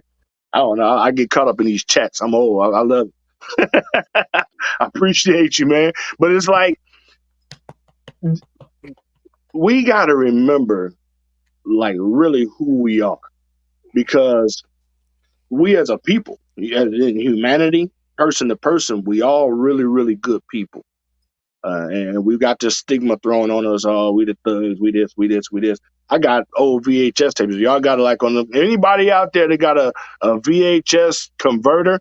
I got some VHS original Raider Man shit that I need to have digitized so I can mark it up for my show. Because we can play some of the stuff. We fought all this back in the late 90s. And it's like they got this tiger or whatever that they done went and captured over in the freaking somewhere else. I don't even want to put no names on shit. And they pull our damn fangs out and stick us in a cage and say, "Rah, look at the mean lion. I got the whip on them, make them stand up on the shit." You know what I mean? We are not a circus act. Cages all the time, okay? Some of us are always in a cage. You're right. And see, you look at TikTok and all these damn sources these days. Motherfuckers getting too close to the cage and getting their ass bit. Raider Nation ain't biting. Raider Nation want to be out in front. I want to use this as an opportunity to make my shit big. We got to stay germane to the main thing. I'm gonna go off of what you said, and I'm gonna tie in the Vegas thing. Look what happened to Siegfried and Roy. Tiger got tired of it. And someone lost their arm. So, because you can't keep us down that long, making us perform. We're gonna snap right in front of you and the audience out there. Especially if you fuck around, and let me come in here hungry. That's like the biggest thing. I'm not even going back down the rabbit hole of the rant because that's kind of building energy of its own. That's forcing it's provoking have to do something about it. You know what I mean? But the ultimate thing is, for me, if I can get any message out if I can speak to the heart of the true Raiders fan, whoever you are, whether you created a persona and you working your business line through it or whatever, hey, I don't want to hate. God bless your creativity and more power to you if you're being successful. However, in the midst of all of this, you have to remember that everything comes from somewhere. So if you're not respecting the origin of that thing, you're crippling the growth of that thing. The way that Raider Nation is operating with this new business model that's only designed to sell to Vegas, people are forgetting that it's the people that create Raider Nation. How do you sell people to anybody, to anywhere? You can't sell people no more. It's been illegal for a long time. You see what I'm saying? And I hate making these illusions, but it's like, if you think about it, like transpire to American history and just think about the patterns in the way that society works. We are a nation. We are our own little society. We have created something that everybody else wants to be. I said this in the E60 profiles thing. They didn't create Raider Man. Most of them don't even know what my first name is. They give a damn about me. I'm calling, beating down the door to them. Hey, I can help. I know Raider Nation. All these my people. All the rest of that kind of stuff. And they don't even want to have nothing to do with us, because just what Savage was saying. We want to soften down that Bay Area. Oh, that was Oakland. That's great. We like your cute little Raiders oath. But out there, blue collar to white collar. They have no idea what the hell they're doing. And if they don't stop it, they're going to kill it. They're going to kill it completely. This thing comes from somewhere, and origin should always be respected. Dig the root of your tree out and see how much foliage you got in your yard next week. You know what I mean? Let me do you believe that and I'm going to follow up with a video with this. Do you believe that Antonio Pierce, he's going to try to bring the ship back to the real Raider Nation, do you He think already Antonio had. Pierce? Okay, so I feel like a lot of the media is trying to knock down what we are trying to build with Antonio Pierce, and I have a video that says from a former Raider executive, which no one liked, even the players didn't care for. But tell me what you think about this, Raider man. I mean, look, I love when we talk about the Raider way. When your man over there, Pierce, talks about the Raider way. So everybody has their own 40 times. So you get a spot at the 40-yard line where you have your scout time the 40, even though the timing's done on the field and there is electronic timing on the field. You have your scout. Most teams will go with their scout. They have two guys sitting on the 40. They'll go with their scout. You know, the combine book doesn't have your times or any other teams. It has the guys that were on the field. Those are the times. You'd be working all off season on these numbers, and you're looking at a guy who ran 4.48 at the combine, and then you get your long sheets out, and he really ran 4.56 or 4.55 based on the adjustment times. And so when that happens, like, well, you're not selling that guy to Al, because, you know, he don't run fast enough. Those long sheets were like the gold, and that's what he would work off of. And it had all the players' stats, his numbers, all that. And so, you know, when you are a size speed team like he is, and Antonio Pierce keeps talking about the Raider way, he doesn't even have any idea about long sheets. He has no idea about increasing 40 times. He has no idea about the protocols and the specifics of each position. Because that's essentially what the Raider way is what are we looking for at each position? It's not about playing tough. It's like when you light a torch and you draft a guy who doesn't even run a 40, you know? I mean, you clearly have no idea about the Raider way. See, the Raider way isn't a word. It's about this is the prototype of the player we want at this position. This is the prototype of the player we want at that position. That's the Raider way. See, this is what's just so comical. And he's talking about it because he's from Compton. He thinks he knows the Raider way. It's a joke. Yeah, it's like you said, it's the prototype. It's not like the swagger and all this stuff. It's just like, no, it's an actual prototype of like, here's what is the checklist for each and every position for the Raider way there. And yeah, it's kind of been co-opted now by Antonio Pierce and what they're able to do there. And the Mahomes rules and all that. We talked about that in the last podcast. It's all very, very ridiculous. So I wish them the best of luck. Hopefully it works out for them. So you hear that snarky remark at the end. Who the fuck did that? I'm sorry. You want to bring names up with swagger, the Ted Hendricks, the Alzado, Matuzak. They all have fucking swagger. Here's the thing, though, Lombardi. Okay, the only thing that's worthy of is your last name, but that's because of Vince, not because of you. Now, first of all, they're not related, are they? No, I hope not, because if that is, I think Lombardi is turning around in his grave like, because you got fired from many jobs. They kept wanting me, but he talks about, well, it's not the swagger and the Mahomes rules and what he's referring to is Antonio Pierce talking about when he was on the rush with Max Crosby, talking about that when he was playing in the beginning, he used to get knocked around by the Pistons, and then eventually the Jordan rules. Huh? They're not related. No, Only by name. Now, see, and that's what AP was all like, we're going to do the same thing to Jordan rules, but we're going to knock him around. We're going to do that to Mahomes. And it's like, that's not the Raider way. Well, let's go back to a video that Asylum loves to play. I'm going to play it right now. This is what Al Davis says. We do believe that this is a game psychologically of intimidation and of fear. I don't mean cowardly fear, but fear. And I think that somewhere within the first 5 to 10 plays of the game, the other team's quarterback must go down, and he must go down hard. That alone sets a tempo for a game. So how are you gonna say that the Raider way isn't about being tough and all that? That's the Raider way. Yeah, Al Davis loves speed on the offense. Al Davis loves speed on the offense because he wanted to go downfield. But when it came to the defense, it was intimidation. You had guys like Jack Tatum. You had guys like George Atkinson. You had guys like Hendricks and all. Matuzak and Alzado and I'm trying to go through the list. I'm talking faster than my mind can put it up. Howie Long. These guys set the tempo where you're thinking, where the opposing players are thinking about where these where's Jack Tatum at, where's Atkinson at, and not thinking about the play they're trying to run. That's why they smacked around Lynn Swan, because they had to get into his head. That's how the game was played. It worked for Lynn Swan, so why can't it work for Patrick Mahomes? My thing is, what even justify these motherfuckers speaking on Raiders? Which is why it's tough for me to speak on the bullshit that they speaking on. You know, the brother, I don't even know who that is. Mike Lombardi, I remember him when King Al fired his ass.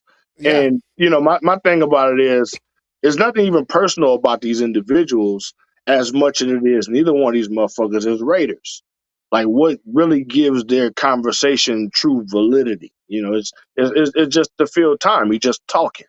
You know, the Raider way. Like think about it. Like all of the names that you called off, these names became folklore because of what they did.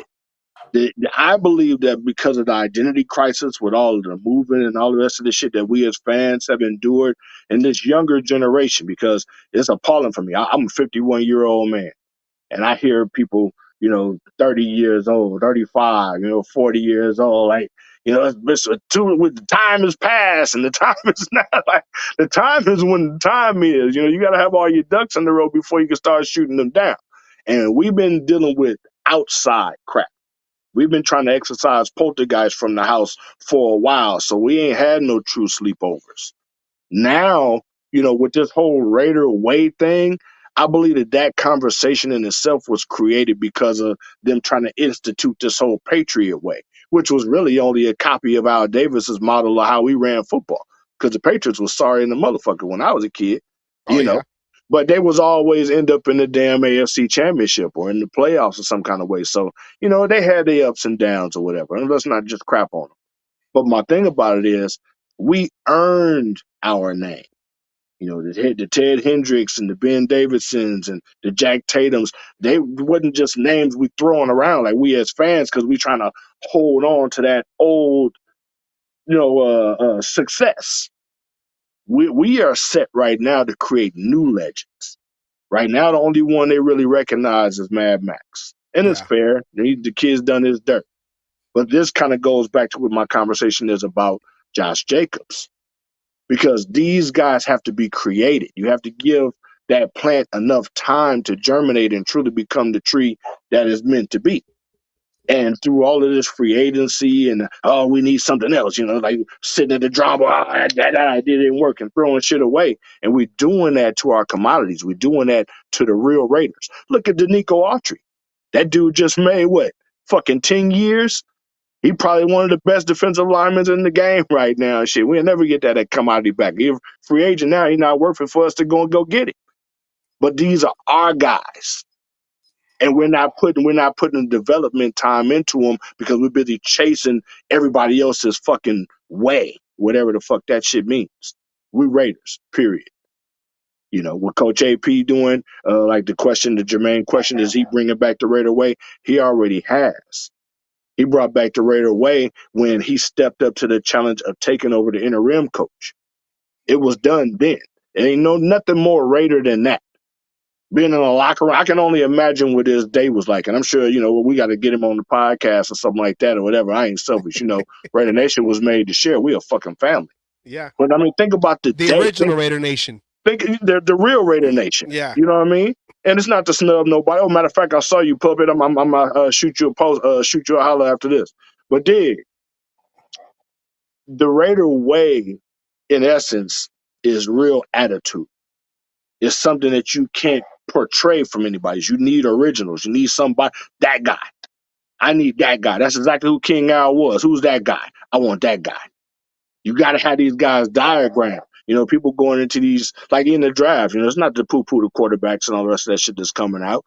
But I'd be damned if I try to especially mortgage all these picks. We got to mortgage everything. I don't care. Give them everything, You can have my youngest daughter. We got to get a quarterback. We got to beat Mahomes. Quarterback ain't going to beat Mahomes. the team is, starting with defense. Yeah. And we're going to do what the fuck we want to do to them on offense because that's the way our team is being constructed to run. That's why I like the idea. They got to have the mentality. They got to have the mentality like we had earlier. There's 31 other teams, then there's the Raiders. And there's us. That's the Raider way in itself. But that's not something that's supposed to be like explained. You know, there's a term, I don't like to say it's in the hood. It's in anybody that understand life. You know, what's understood don't have to be explained. And Antonio Pierce has moved us back into that. My biggest fear is what happened to Gruden. Because Gruden came in as that same kind of personality. Because remember, when King Al hired Gruden, he didn't want that motherfucker. And King Al was, man, fuck that West Coast offense bullshit. I don't want the King Al do not dig no damn West Coast offense. However, if the name of the game or if the game is changing, your so-called game passing, you buy people run things different, all that shit, and he allowed himself to, I like to think of it as grow. He had a bit of an open mind and he let the concept in and all the rest of that kind of stuff. It's the exact same thing now. It just transposed all these years, and the game in itself has changed so many times that, you know, you kind of get caught up in the branding. But football in itself is the brand. That's what it's all about. Literally just win, baby. That's the Raider way. And we're going back to that in ways that they don't understand nor appreciate. And that's the part that makes it fun for me. Because, you know, I appreciate the raw nature of grown men banding together for a common cause. You know, as I teach my kids when I was coaching football, literally you out here because of this. Imagine a football in my hand. The only reason we here is because of this. If each and every one of you out there don't give a shit about this first, walk off the field. Because every single thing that I ask you to do got to do with this. Every single thing that you do from here on out, from the minute this season started until the minute this season ends, is all going to be based and premised around this. And so if you don't dig on that, you thinking it's about something else. Like, you know, that's why this covers those conversations about like Josh Jacobs and wanting the ball out. That's all shit that the media motherfuckers pumping in there. How many times you really, I mean, like, how many sound bites did Josh Jacobs honestly give that tell Raider fans, oh, this is a selfish motherfucker. Oh, my God, he ain't. Where did that come from? It's media perpetuated narrative. That's my challenge. And I would challenge anybody who feels that strongly that Josh Jacobs all of a sudden is not what they call worth it. you know, when we got all the damn money. I mean, I'm talking about almost like $70 million freaking dollars. I said we got like 3 players at least that we just cut them motherfuckers and pay them easy. He'd be overpaying. But the league, in a sense, kind of got a block on that because if you set a bar and other people can get to it. Yeah. So there's a bit of a collusion involved. You know, how is that Josh Jacobs' fault? How do we, you know, like disrespect our own to follow these narratives? We got to be careful with that, man. Josh Jacobs is true silver and black to his heart. And that man that walked through the fire for this team from being, the term I choose to use is exploited for his natural human story. Oh, he had to sleep in the car. And his daddy. Oh my God, how bad they. How much more insult can you take than that? So my dad wasn't able to stack up or whatever, but I made my damn move, and now we all eating, we all living. How come that's not the story?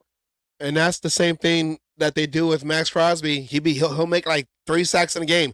But remember that time when he was doing drugs and he had to go to rehab? And it's like, why do we got to keep reminding the negative side of what he had to? He's here. He beat it. He's here, and he's pushing that message out. He's helping others who but they don't talk about that.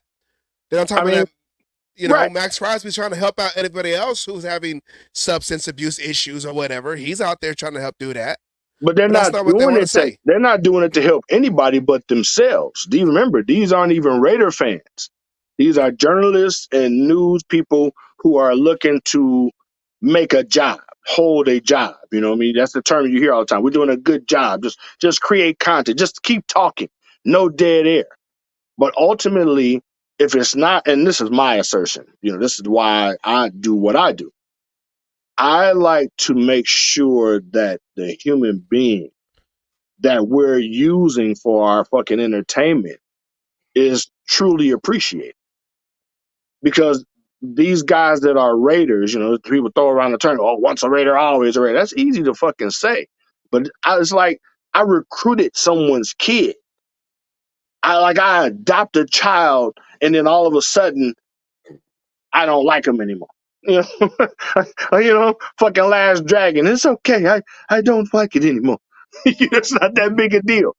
These human beings are making ultimate sacrifices. And when they make the ultimate sacrifice to where they get that C on their chest, them motherfuckers is bigger than commodities, man. You move money around for people like that. It's unfortunate with the business of football and the NFL is doing right now. People run with that cliche that Jerry Glanville created when he was with the Falcons. They make it seem like motherfuckers been saying not for long, forever. That was just a catchy term that he said on the sideline during a brief interview. And people take these sound bites and run with them, and that becomes the way that it is. And it's not true. It's hollow.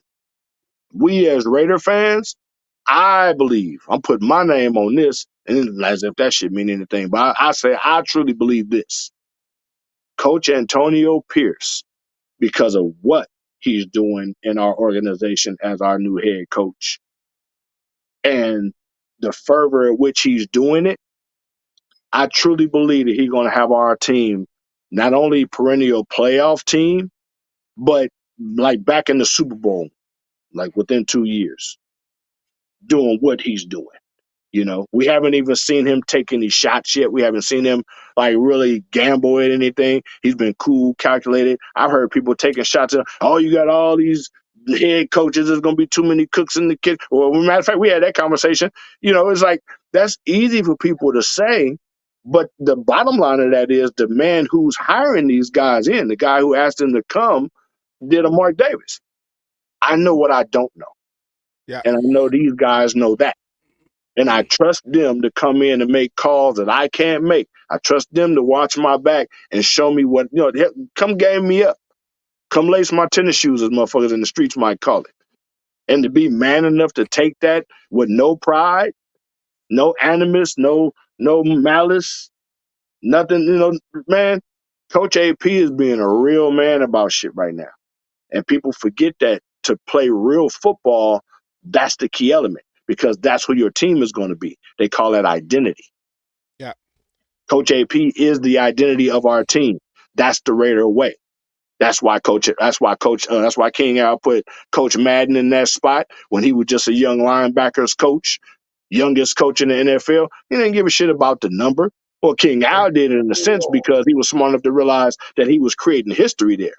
That's just the foresight of the Maverick. But he wasn't doing it just for the name. Oh, watch me put a Hall of Fame coach. Just watch. No, he put him in position, and we had to watch. And what we watched was excellence. Yeah. I believe that Mark Davis has done that with Coach AP. I believe that same era of football transposed to 2020s or whatever is back. I believe that true Raider football is back. And I honestly believe that it will be even better if the national media incorporated true Raider fans, to bring Raider fan perspective. We shouldn't all be fighting for podcasts and all this kind of shit and one-upping each other and doing all that crap. That's what's creating the politics that's keeping our family apart. I can speak on that. I was here. I helped create Raider Nation. I helped, with the founding of the Black Hole. I don't like pulling rank. But for all these people that's giving you all this Raider news, where they come from? What make they report so much more important than what we feel? We the fucking Raider fans. They all started during COVID when all you had to watch was YouTube, so that's how they all started. And I know certain people too, but I'm not going to say their names. But emancipate yourself from mental slavery, none but ourselves to free our mind. Oh yeah, it's that time, man. and I would say with AP having all the football coaching experience he has on the sideline, that answers the question to what Lombardi said. Well, he don't know this, he don't know that. Yeah, he know, and whatever he doesn't know, he knows he doesn't know. That's what he hired all Lombardi's these looking for guys. likes, and that's sad because he's been an NFL. Wasn't he an NFL executive a couple of different times? You know, people with status, like true status, would never like what they call it, lower themselves to the standards of taking shots at people. You know what I mean? You got to be low to take low shots at people. Yeah. And so, like, for me, I'm more impressed with the poise of our coach by not even addressing any of that crap. You know, he getting peppered with them kind of statements. Shit, they bumping into each other in the fucking hallways and elevators and shit. What that dude says has no bearing. It doesn't even mean anything. It's what I believe it was. I believe he said it because, like, you know, I hear a lot of this in the narratives of these fucking media people. Oh, I know what's going to really get the Raider fans going. Oh, yeah, we're going to get them. Oh, yeah, they're going to tap in on this is going to really make them want to fight. Oh, I'm going to have them all so pissed off. My question is, why Raider fans even pay attention to that bullshit? I mean, honestly, I mean, you can hear it and then go in one ear and out the other, but where's the inference of like anger and any kind of emotion and whatnot? This dude is like a jilted lover. You know what I'm saying? If you're going to go to my ex-wife to try to get a fucking opinion of me, I might not need to be talking to you anyway. You know? It's like, we should all be like grown-ups where we all able to have our own conversations. And, you know what I mean? Like, who's creating these narratives that's forming our fucking mind states? They can't have me. Raider man standing as an independent. I'm going to be silver and black. That's pretty much about that. Well, see, it's easy for him to say that now in February. I hope he has that same energy saying the same thing when we start the season in August and September. I want to see his face at the end February. of the combine over the weekend. That shit gonna age so damn fast. What they say, that didn't age well. But, you know, and I'm gonna say this. I didn't want to, but I kind of alluded to this last week in our show also. I believe, and I'm gonna just go out there and say, fuck it, we on the podcast. I believe that statement had racial undertones to it. Yeah, the Compton. I believe that was the premise of what he was getting at. It was stereotypical. It was demeaning. And it was classist, and it was classless, you know, because it was completely unnecessary and unprovoked statements. So it was almost like as if you was in a huddle off air. Okay, well, watch, we're gonna say this, and then you hit the roll them, and now all of a sudden you just spewing all this crap. But it's no premise to it. You wouldn't say that shit sitting there with AP, and that's not even with the threat of violence. It's just that as a human being, you know, most human beings are born by a God-given consciousness where you know right from wrong. And when certain people are in a certain situation, you wouldn't do certain things. But you all Twitter tough and you sitting on here on this platform with this motherfucker who, you know, got a few little numbers and you trying to collaborate so that y'all can build something and you just going off the fucking cuff and just making up shit to say. And you're not realizing what you're saying. And, you know, where I come from, I don't like to say that. Well, I live in Richmond, California. I'm Bay Area. And there was a term when I was growing up that was always said, homicide lead to homicide. You know, showing out and fucking with people and all that kind of shit or whatever. Or some people say karma. Karma comes back on you. You know, it's the same thing. You know, curiosity gonna kill that cat. And when you got to keep making up little, you know, statements like that to try to get ratings and you try to bring attention to yourself, that light gonna be shining bright on your ass when the fucking failure come to your face. And you're gonna have to answer for that. At least you hope. I hope you man enough to answer for it. Because what was those cracks about? Like, you know, he's from Compton and Southern California. This motherfucker was a Raider fan in L.A. Why he can't speak on his life experience? Why he can't just share his truth and everybody be happy about that? But you're going to demoralize the man and make him, you know, take away all of the true character and all the true merit that he's exuding and exhibiting, just learning how to be a fucking head coach for the first time in his life. Can he live? Can I fucking live? Y'all putting a camera in my face every fucking 5 minutes. I can't even sign autographs without motherfucking sticking a microphone and doing like impromptu interviews because everybody got connections. Everybody trying to be out front and get, because, you know, as long as I get the most likes, I'm the most important motherfucker. That's not Raider Nation. That's not the way this shit was built. That's not the way it works. And it's gonna run its course. And Coach AP is the kind of motherfucker that'll make it run its course. I'm hoping he called me. Coach AP, you need Raider Man at that torch every home game. doing the Raider oath to get your crowd right, to get our mood right, get our tempo right. Like you said, you show up, we show out. You make sure I'm there, I could put my name on that. I know how to build crowd. I know how to do. I've been there. I've done this before. That shit ain't, it's like, I don't want to tear down what people doing, but we not a business model to be sold to fucking Las Vegas. We are a people. Y'all about to get me going. My fucking hands sweating and shit now. I'm trying to be cool, but it's so much shit that I want to say, but it's like, sometimes certain shit is just unnecessary. Everything don't need to be said. You and me grew up in a time that, anytime we wanted to talk shit, we had to do it to their face and take the chance of getting punched in the mouth. See? Now you got it on the keyboard where I can say whatever the hell I want, or do even this. I can literally say whatever the fuck I want. And somebody's gonna get pissed off and come over, and that's why people do this shit. Right. I mean, they'll say what they want to say because they know they can't say it to my face, because if I didn't like it, I could punch you in the fucking mouth. But think of the cowardly element of that. It also puts that undue, I don't know if it's a pressure or not, but it's akin to somebody walking by you with a fucking milkshake and just throw the shit in your face. Yeah. No, it didn't hurt. Yeah, I'm going to survive and all that shit, but I got to go through that. I got to survive that. I got to get all this shit off me. And I got to go through the fact that actually happened to me. So the fact that I don't jump on you, the fact that I don't even acknowledge you, the fact that you know what I mean? I'm still got to kind of process that. I got to exercise that demon for myself. Why does this man deserve that coming from this motherfucker just because you got a microphone or you got this platform or you used to be an NFL executive? You was a fucking fanboy. You was kissing my ass and doing nasty things to me when I was out there making them fucking Super Bowls happen. And you probably pissed off because I beat your boy's ass. See? There's an underlying current to this. And that's where I was going last week, because the fact that the NFL allowed for Coach Antonio Pierce to be put in that place, and I hate to go there, but I'm doing it. A black man get his first coaching opportunity when the likes of motherfuckers like Bill Walsh, Belichick don't even have a fucking job right now. Like, how is this guy qualified more than Vrabel? How is this guy overqualified? Motherfucker, God said this is his chance. God says so right now. Dig it. Dig yourself and split. This is Raiders shit.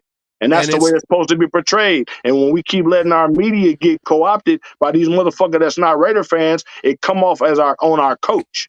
It weakens the water around him. It make him feel almost half-assed insecure, because I don't know, if I was looking around, I'm looking for that raw-ass, brash, black hole. I know black hole. I've been a Raider fan my whole damn life. This man be ass bullshit with everybody smacking backs and kissing babies and shit. Man, okay? Get this shit together. Raider Nation, man, we bigger than the fucking reputation. And it's like when Al Davis, when he hired Art Shell, when he told him, I'm not hiring you because you're black, I'm hiring you because you're a Raider. It has nothing to do with your skin color, just like with Amy Trask. I'm not hiring you because you're a woman. I'm hiring you because you're the best qualified for what I need in this organization. And with those statements made, look at what the media did.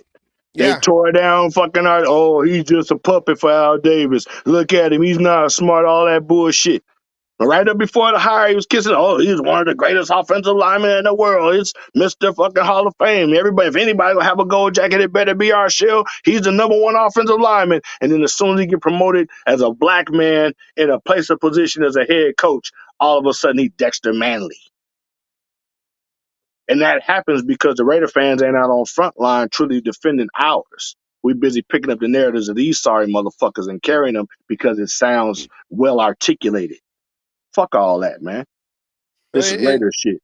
And it's the same thing like with Tom Flores. They forget that Tom Flores was the first minority to be a head coach and also to win 2 Super Bowls with a quarterback who was Mexican.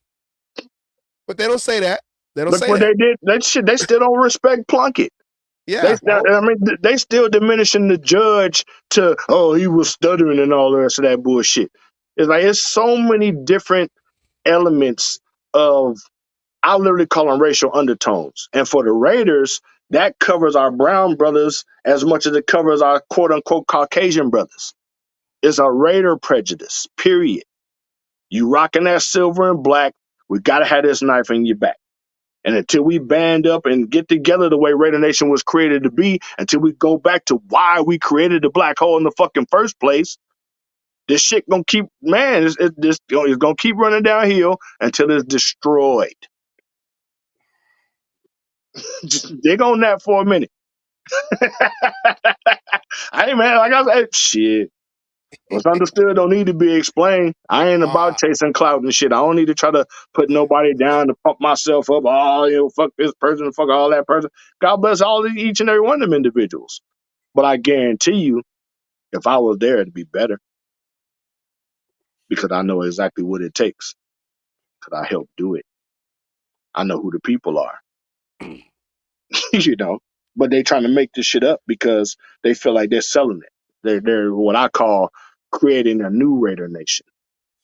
And if the people, they're trying to turn it white collar, they're trying to turn it into that money thing. Well, they already have.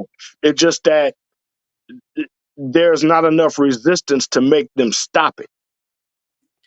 I had used the phrase. I'm gonna go nerd on this one.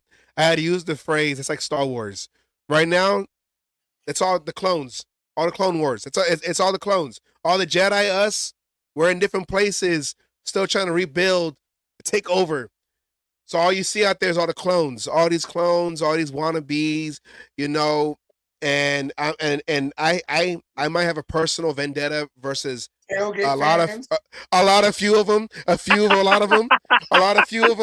out there, and especially the ones that try to tell us, well, you're not a real Raider fan if you like this or if you don't like that. Like, where were you at? But wait. I'm gonna do traffic guard here with my stop sign. I'm walking right out in the middle of the road. No cars are moving. A four-way traffic is now stopped. Real Raider Nation don't have these conversations. Thank you.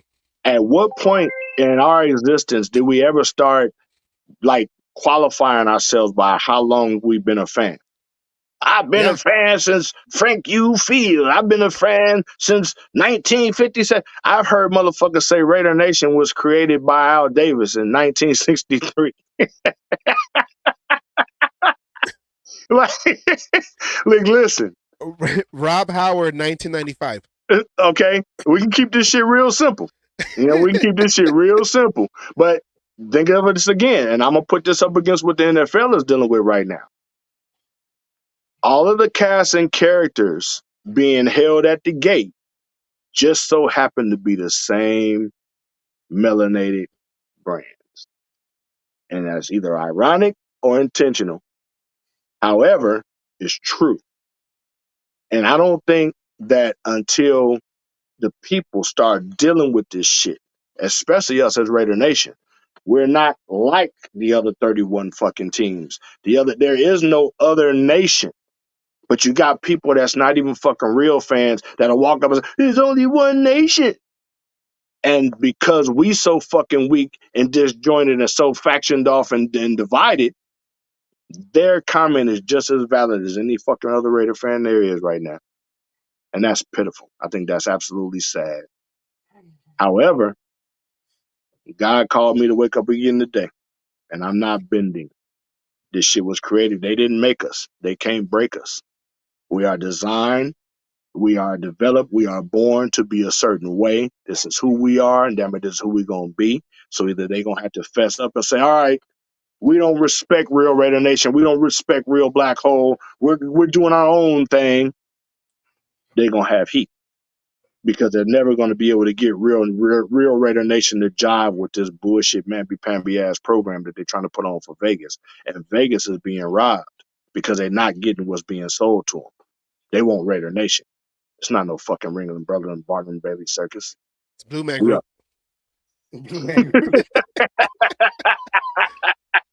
They want you to dress.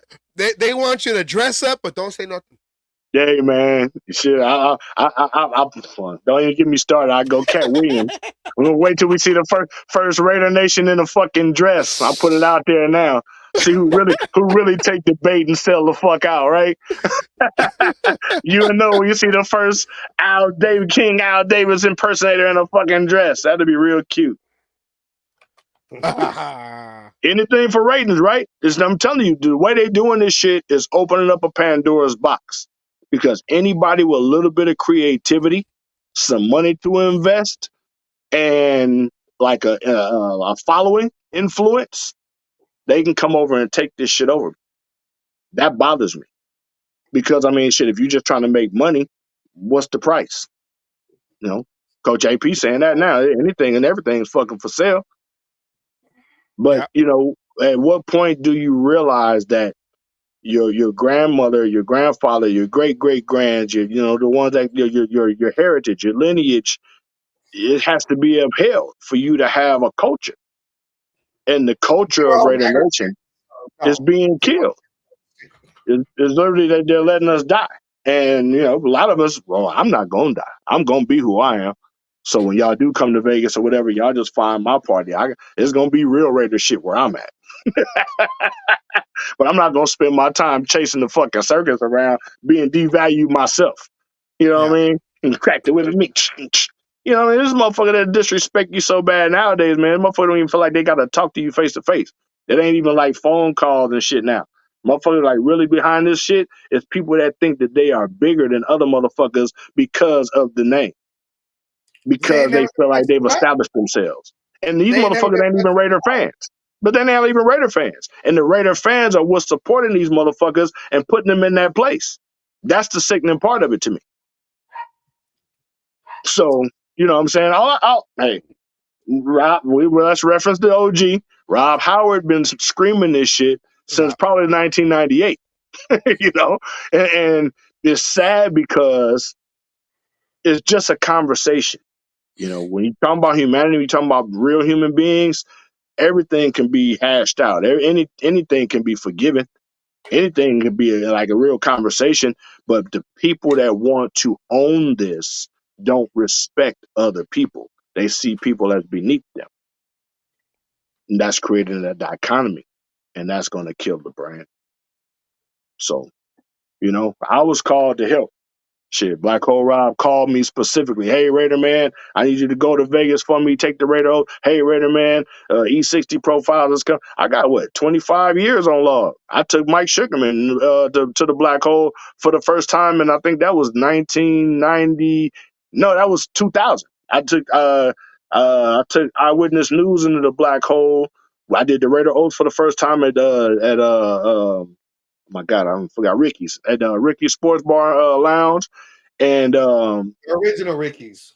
the original Ricky's, you know, Yeah. and we did the Raider Oath there, and I took Mike Sugarman to the Black Hole, and all that shit. This is all on VHS.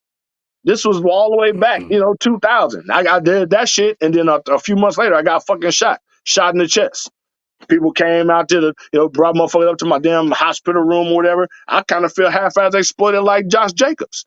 You use me to build a radio following, but I have no value to you as a human being. What kind of shit is that? Like 20 years, 30 years of somebody you don't know, going out their way to make sure they show up to whatever you do to support you when you not, just because my friend, hey, this motherfucker, we bringing them into the family. We want to support this motherfucker. We want to make sure, but they don't do you the same way. You're not even a person to them. They don't even address you like a human being. We know That's some what's people. happening. And people are accepting this shit because, oh, put me on the radio. Oh, look at me. Oh, I got to take this picture with such and such. I got to be close to this. Man, that shit is killing fucking Raider Nation. Yeah. It's going to kill the black hole because that's not what the black hole is. And it's never what Raider Nation was intended to be. Raider Nation was created for a reason. It was for us, by us. And we were doing our best to do a service that we didn't have to be demoralized and demeaned by the fucking outside society that's coming into our place. We made a hostile environment that we upheld like a military duty. And we stood on the fucking front line and we defended this organization when they had nothing but fucking 4 and 12 seasons ahead of them. And the fans kept growing. Trek to Mecca, I'm talking just fans coming from everywhere. Now it's just a ploy. Oh, look at this guy. Oh, look at that guy. Yeah. Like they fucking famous because they get to show us off. Like we fucking circus animals. So where does that come from, man? What happened to fucking humanity? What happened to Raider Nation? What happened to the pride of a people? Because we are a fucking civilization.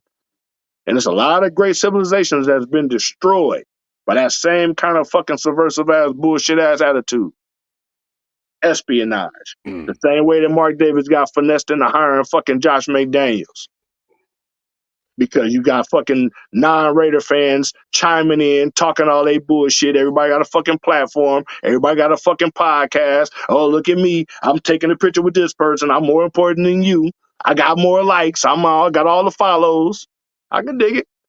But I helped start this shit. What's my block? And that's one of the problems I see is people, and I don't want to say know your place, but these new people, once they move to Vegas, it's like they don't respect the roots. Because they don't have to. They're getting paid to not respect the roots. It's and you know what? City. To me, if you look at the biggest platforms, they're all the ones who are completely ignorant to any roots. Yeah. All of the biggest players know absolutely nothing. They're making all this shit up as they go along. And that's why when we end the show, it's my old football coach, big Raider fan, had season tickets on the visiting side of the Coliseum because he was trying to help get into the heads of the opposing players. He used to say that's what we did. It was a mission. He used to say he learned all the Polynesian, all the Samoan bad words, so he can go and get in the head of Junior Seau. And he would tell Junior Seau, because Junior Seau would turn around, man, whatever, F you, da-da-da. And he's all like, why are you looking at me for? The game's over there. I'm in your head. Hey, and we developed a relationship with Junior because Junior has respected us. He made sure he come flip us off first. Junior tried to beat us to the punch, God rest his soul.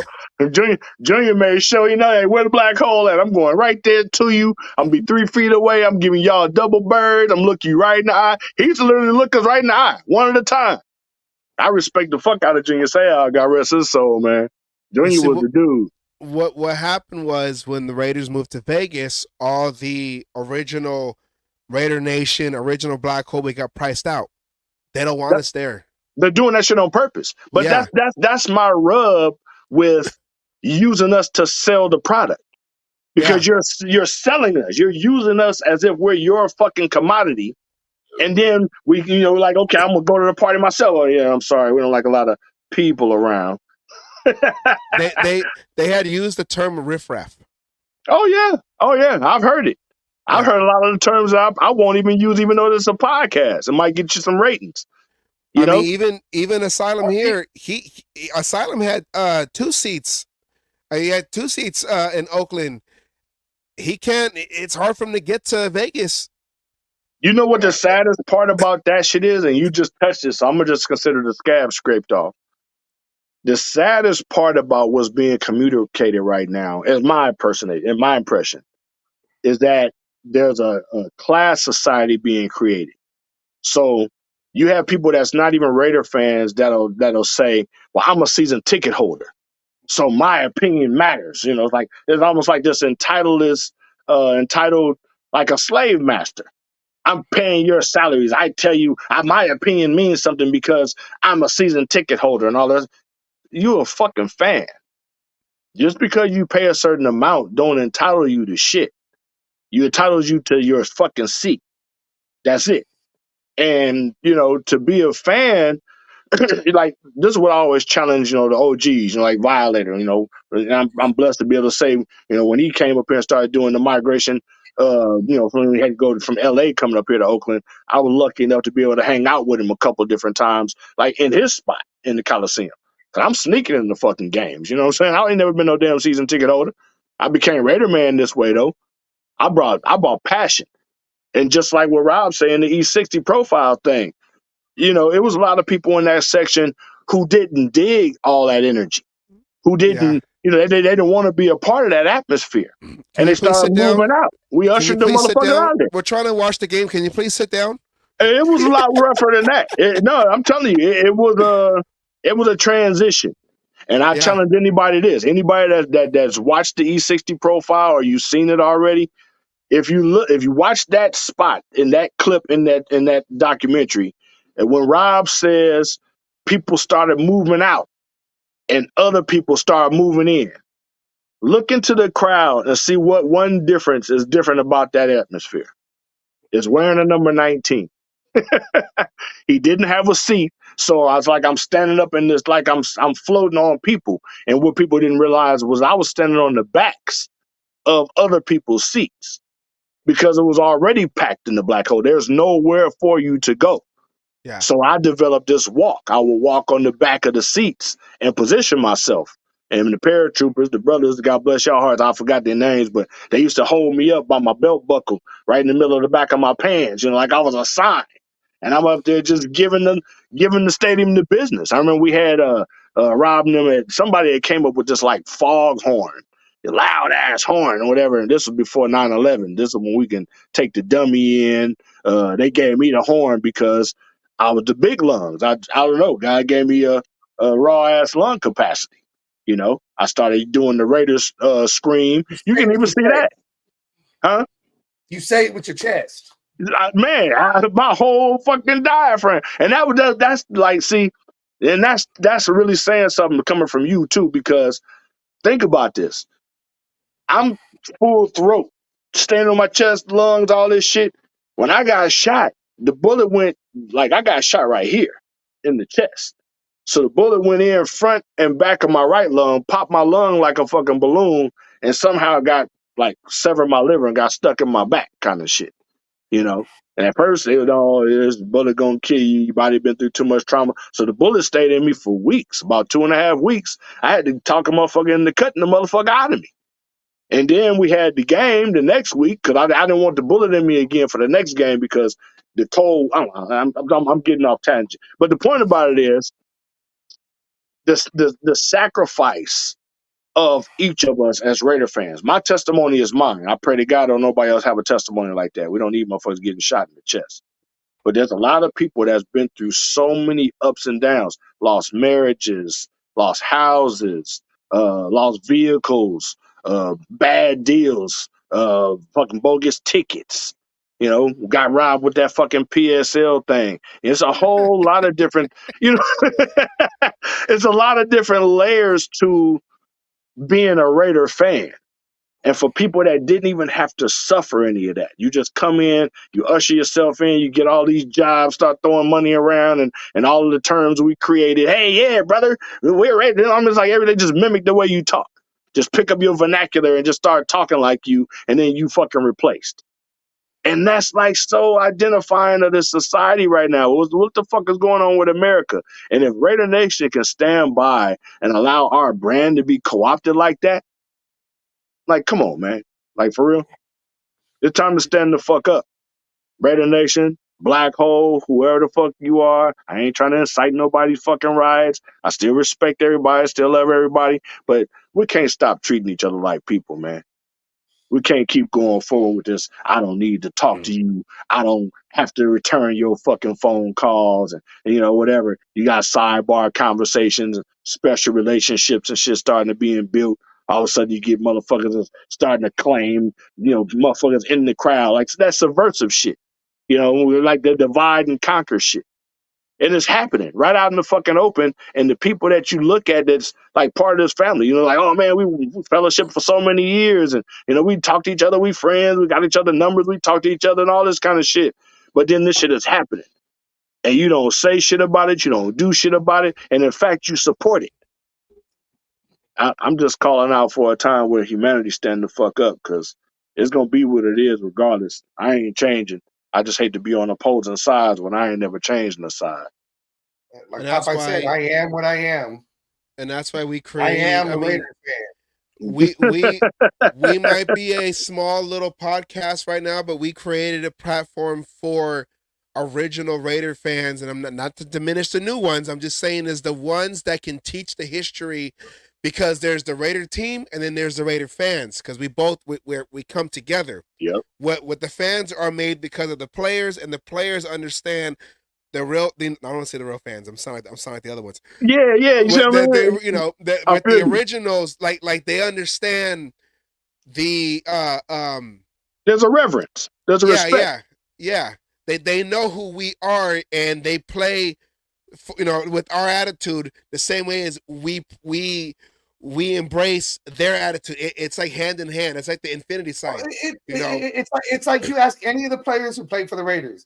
They always, and even other teams have said there's nothing like going to a Raiders stadium and having those fans cheering for you, because we're one of a kind. Yep. Yeah. And that has been diluted. Now you got people being froze out when the camera's on you, go. I don't even like the camera. Shit. But it don't even allow for motherfucker to have a real life and shit. My dad used to call it life on life terms. And when we were doing all this shit, man, I don't know. I probably talked about all this stuff, but it's not to so-called bring light to myself as much as it is to just admit what a person was dealing with to try to get this product sold away from me for the second time in my fucking life. And my house being flooded and all kind of bullshit, just like life shit, like real life shit is happening to a motherfucker. Your friends are dying, black hole friends are dying. Black hole Rob and black hole Dave passed away in a year and a half of one another. Just about, yeah. All the shit that we did, the motherfucker that created it never even get an opportunity to be there. And then you got all these people so-called celebrating in their name that don't even know them, don't have no reverence for them whatsoever. And all the people that were there with them that helped them create that are being frozen out because you're not wanted. You're not welcome here. This is for what we're doing. We're special. Yeah. We just need you to help us sell it. Because you're black hole, ain't you? You're Raiders Nation. We want you to make sure you're supporting the brand. Like, come on, man. What kind of flippity-flopping bullshit-ass reverse psychology is that? That's a travesty. And that's all. I've always just tried to have people remember and recognize the history of the black hole, because everyone wants to be part of the black hole, but do you know what the black hole was about? The main thing was with the Coliseum, because it's an open field, not with the stadium now because it's a closed field, but to aerial view, helicopter, whatever, a plane, if you go over a Raider game, all you're going to see is black.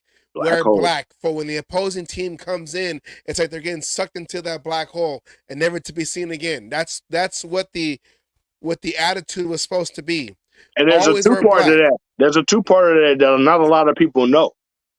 The second part of that was what you were talking about with identifying with the team.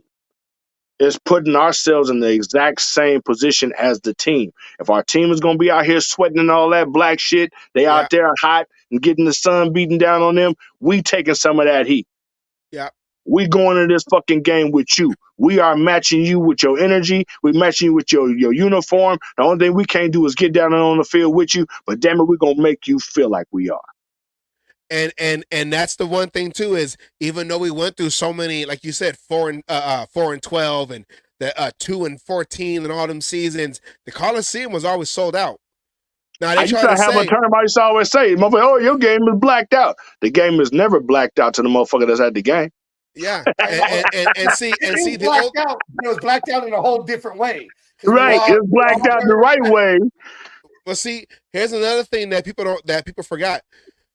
The networks would say they didn't sell out because the cutoff deadline was Thursday at 1 p.m. Yep. People, paycheck to paycheck, blue collar gets paid on Friday. Let's call it the so-called minorities. Yeah.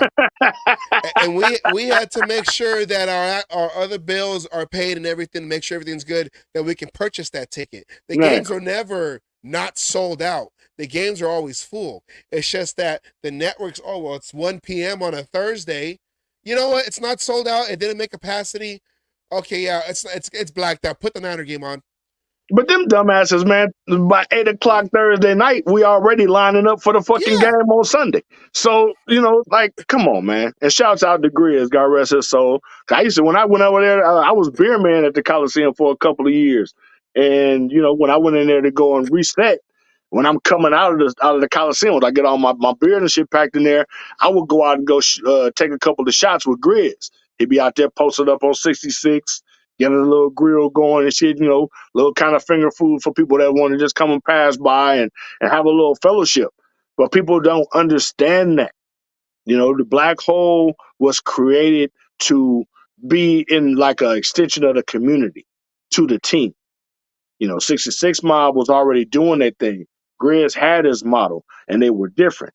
Rob's ways of doing shit wasn't nothing like what Grizz was doing. No disrespect to either one of these guys. God rest them both. God, dog, we both of them dudes gone.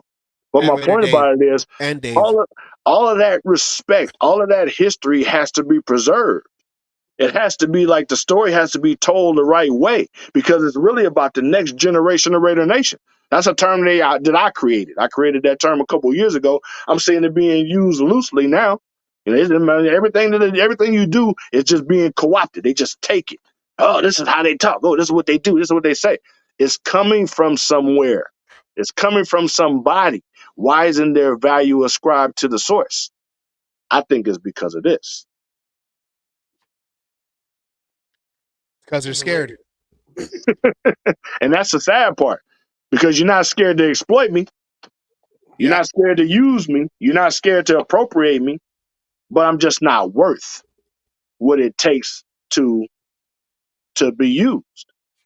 And that's the sad part, especially when you've been somebody that's done it for so many years. You're talking about you can just like really kind of summarily dismiss a quarter century of my life in Raider fandom for your media outlet with no compensation, with no consideration whatsoever. Well, And that's then one you got of the reasons why we started this podcast is because we wanted to teach everybody. We wanted to bring back, not let the Oakland, the Raiders, what we know of the Raiders, we don't want to let that die. And if we don't do shit like this, then it just dies. That's why I really appreciate you, God. I was honored when you called me. Man, you damn right I'll be on. Shit, how many days? What days? I mean, and I'm going to shout out another brother Mob Boss. He was the same way. He throws a yearly function. Should be coming up pretty soon. I'm looking forward to going to hang out in fellowship. But the Raider Nation Explosion. And they gave me carte blanche to be able to work with the kids. And that's where I created the term, next generation of Raider Nation, because we need to be educating. He called I'm blessed to be called what do you call me? A legend. Raider legend, Raider Nation legends, Black Hole legends, that kind of shit. Because you got all these different factions that's being created. And, let's just call it what it is. It's a business model. So, you rebrand it or you calling it this, you got to affiliate with this because that's where your tax ID and all that shit rests. It's all about money. But it's got nothing to do with paying homage to where all this shit comes from. It's got nothing to do with really paying tribute to the originality and to the labor and the sacrifice of what was done to create this platform. Now it's just like a starting line. Everybody start your engines as fucking wacky racers now. Everybody just, pitting they brand against each other to see who's going to be called the next great super fan and all that kind of shit. You got a Violator, motherfuckers like that being disrespected. How long are you going to be doing this? How come can't nobody else get a turn to be on number one and all this? I'm just being myself. I didn't create no fucking model, no race. I'm not competing with no fucking body. Yeah. But then I didn't start being asylum for me. And that's the whole point.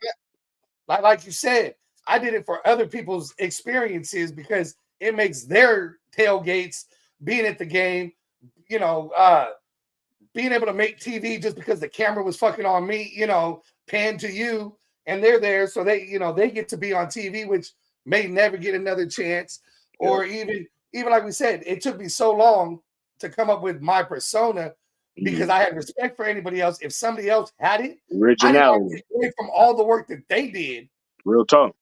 Because there was a lot of that, and people don't know. It was almost like blood wars on the streets when this shit really, really first started going.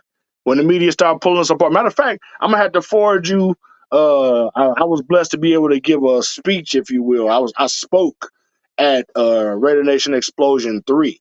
That was the first time my boss had called me out, and I took up on the opportunity to go out there and speak my truth and just share. And they actually blessed me. They honored me with an award and all that kind of stuff. I wasn't expecting that, but the blessing of being in the fellowship of all of the different people and being able to really kind of soak in where each of these different factions are coming from. You got these different, because there's a lot of really, really good people, a lot of really, really good people that's doing some great things, and they do it in the spirit of that true Raider Nation. They do it in the spirit of what the black hole was created to be.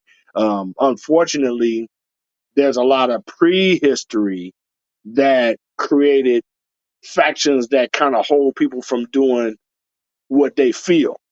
And that really kind of goes back to the original black holers, you know what I mean? Because, just a lot of people, we weren't part of the business deal. It wasn't about business for us. We were just families sharing our little thing. And all of a sudden, motherfuckers like settlers, or what they call them, colonizers. Colonizers come in and take your shit. Now you can only dance around the fire when they tell you to. I did this to make money. I done fucked up because I ain't making a dime off this shit. That's the whole point. Most motherfuckers ain't making a dime. That's like we're like the Mayans or something. Like they're trying to erase our history. That's the whole point. I literally said that. The Mayans, Kush, Aztecs, shit. It's great civilizations, and because we weren't there, we don't know what really made them die.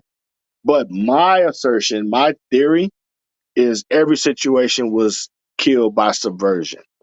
Every situation was killed by some greedy motherfuckers who came in and decided they was gonna monetize or make better what they thought was valuable, and they didn't value the people that they were taking it from. They just took it.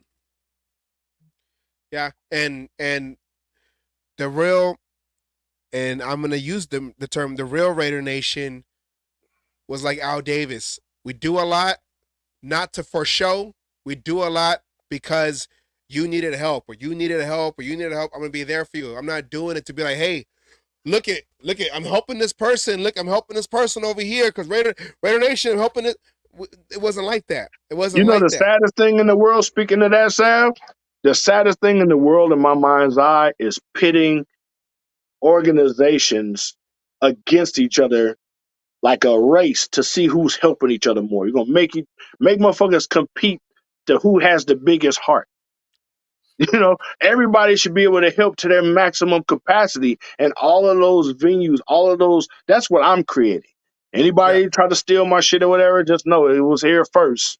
Everybody don't have the money to just go out and just go create that shit. So if you are a rich motherfucker and you want to get on some sponsorship, I can tap you into the original black hole. I can help you get your shit on one. And that will put Raider Nation back where it's supposed to be. And that's to everybody. For everybody from whoever got the low line podcast all the way up to whatever they calling Raider Nation Radio. Anybody who honestly want to be real Raider Nation, who honestly want to tap into the honest, true essence of what we are and who we are as a people, I'm more than willing to help.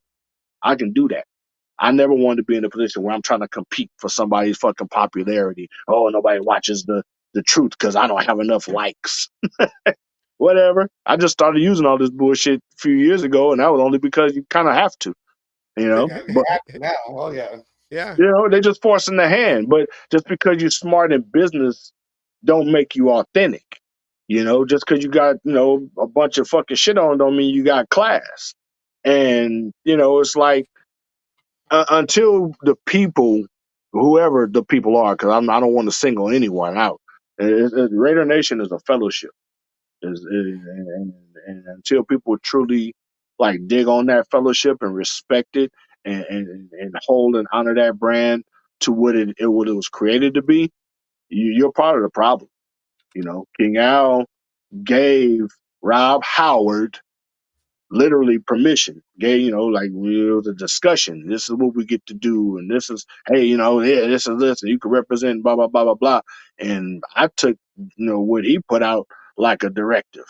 And I don't even like putting the 2 on the 10 because I can't speak to all of it. I was like a little brother. I was just doing shit because I was allowed to. But to see what it's grown to see all of the multimedia popularity and all of the different venues, the different ways, the different places that Raider Nation in itself takes you, and all of the people that's willing to propagate that, yet not incorporate the people that created it, that's a travesty. That's a whole nother level of human savagery in my mind's eye. And it shouldn't be allowed. It shouldn't. I don't know. People gonna support whatever the fuck they want to support, but I think it's lazy. And if you really claim to love Raider Nation, you'll do something about it. Yeah, and like we said, this is why we created this for Raider Talk. Like we're at a real tailgate, a Raider Talk. with originals who were there, who's seen the history, remember the history, can reflect on the history, can reference the history. Me and Asylum were talking earlier, like we need to find. And I mean, I don't know. And technology might be, ahead of them, but if we can find like Raider Mort, come on, just Hey, talk God Raider bless it. football. Wait, let's say this because and I don't know much more. Just in case you happen to catch this clip or see this or hear about it. God bless you, man. I love you. Hoping things are better than what I expect. I heard you're really growing through a tough time right now, and I hate that I can't be there. As we've been out of touch for a little while, and speaking of this, Sav, this is exactly why I want to say this because our forefathers, our godfathers, if you will, are still here. We have a bunch of people still here that deserve to be celebrated, and we can't even celebrate each other because you got all these different entities trying to make a name for themselves. They want to be the person so bad. They want to be the ringleader so bad that they're willing to let the peripheries fall off. And We'll these are celebrate human him here. beings. We'll celebrate him here on the cage match because that's what we're about. That's That's right. why we brought Shouts out Uncle like Raider Mort, man. Raider Mort, like you said, we want to get him. There's people, like you, Raider Mort, shit like that we want to get on the show so we can't forget our history because when it comes to Raider Nation, it's all about our fucking history. Right. And they And just trying to replace it now. I mean, it's like you know me. I endeavor the radio stuff because that's where Raider Man was. That was kind of like that's my assignment. Raider Rob recruited me to Raider Nation, taught me about sports talk radio, had me just kind of listen to the shit for a while. Whenever I listened to other people's stuff, created my own style, and became a caller. Started using, I'm using my superpower for that good. And over the course of the history, I actually got a cassette tape that Rob Howard made for me. He was like my first fan. You know what I mean? Like, man, you really took it around with it, and he would listen to the show and I guess record. That was when we had cassette tapes. He would keep his shit on record and pause. And then we hear, hey, next up, you're from the neighborhood Raider man from Richmond. And he hit that damn pause. Yeah, you got to get your pencil, rewind that thing, keep your tape tight. These young whippersnappers don't know nothing about that, man. They don't know nothing about the monster mix. But that's how it all started. That's where all this shit come from. And all that rich, thick tradition and history is being undermined. It's being erased because you got greedy individuals that just want to be in charge of it. So they can say, hey, look at me. I was the one that did this. I got all this and I got all this. Like it's just about money. Where's the fucking money going? It ain't doing shit I mean, come on, man. At a certain point, people got to start speaking on shit. But it's just a race. It's a race between the greedy motherfuckers to see who can be the biggest have. And it's fuck all the have-nots. And that's how it's like they taking our organization away from us. And they wondering why motherfuckers get knocked on the head in the BART trains and carjacked and all that kind of shit. The cops can't stop these kids from doing their damn side shows. We don't have a fucking identity anymore because the rich motherfuckers have snatched our hearts out and we got shit left. We got nowhere to go. No championship tradition to fucking lean on. We got one motherfucker still left here, but it's like they don't really even want to be here. They only stuck here because don't nobody want their fucking ass. Like, how did that make the people feel? Yeah. I was 8 years old when my fucking team left me for the first time. Shit, I don't take the show too dark, but I go there real quick. Shit, my mother was murdered 2 weeks before I turned 9. And if anybody that know real Raider history, my mom was killed on December 18th of 1981. It's exactly 7 days before Christmas. That's exactly 14 days before my 9th birthday. What day did the Raiders leave for Los Angeles? On that like March 82? Highly tumultuous time for a kid that's like in the peak of his, sports attentiveness. And what they say, when you identify with your team the most when you're right around 8, 9 years old. I had been a Raider fan for as long as I could fucking remember. We used to take bets, get punched in the chest. My brother was a fucking punk ass Cowboy fan. My first cousin a punk ass Niner fan. Daddy was a punk ass Niner fan. God rest his soul. You know what I mean? I came through the shit, but you're not even valued. You're not appreciated. You're one of their commodities. And they don't even give you an opportunity to be nothing. Everything is for them. Nothing, give nothing back. Nothing. Make you feel small. Talk about you, like demean your shit. And I can put names on mine, but as soon as I get my platform, I'm going to just start putting invitations out to come on and talk about it. I ain't going to do no dirt kicking. I'm going to just ask questions. I want to talk about it. Because that's the way I can, God called me home, Lord willing, I can die with no unresolved issues. That's what I'm talking about, baby. Yep. Friendly Neighborhood Raider Man Station. Raider Man from Richmond, man. That's how they know me. That's why I named my show that. But I really want to dedicate something, and my whole endeavor of creating that platform was to create a platform for the original black holders. We tapped into being able to get the history out of where the black hole come from, to be able to have a place to where we can kind of, reminisce and commiserate with each other on the growths and, some of the stunting of the growths and, how we deal with these things and work through our issues and become a stronger people. But you got all these outsiders now who've been given these jobs and we're doing a great job creating fucking content, and they've taken the humanity out of the fucking brand. And they don't want to hear that. And because I'm one low man, just a black man out there talking this shit, I'm not being heard. They able to just drown my voice out. Create like we reference Raider Mort. You got other people out there that's being created as the great Raider historians and shit. And I don't want to take shots at them because they cool ass people. I'm not even going to say the name because I don't want shit to get twisted and misconstrued. But it's not their fault that they're creative. It's not their fault that they had the passion and the love and the creativity to come in and create their own persona. But that should be personified, not exploited. Yeah. And motherfuckers that ain't even Raider fans are been given a platform to exploit these individuals for their own fucking benefits. And nothing is coming back. Not even respect. Not even reverence. You talk down to as if you're subservient. As if you're some fucking peon.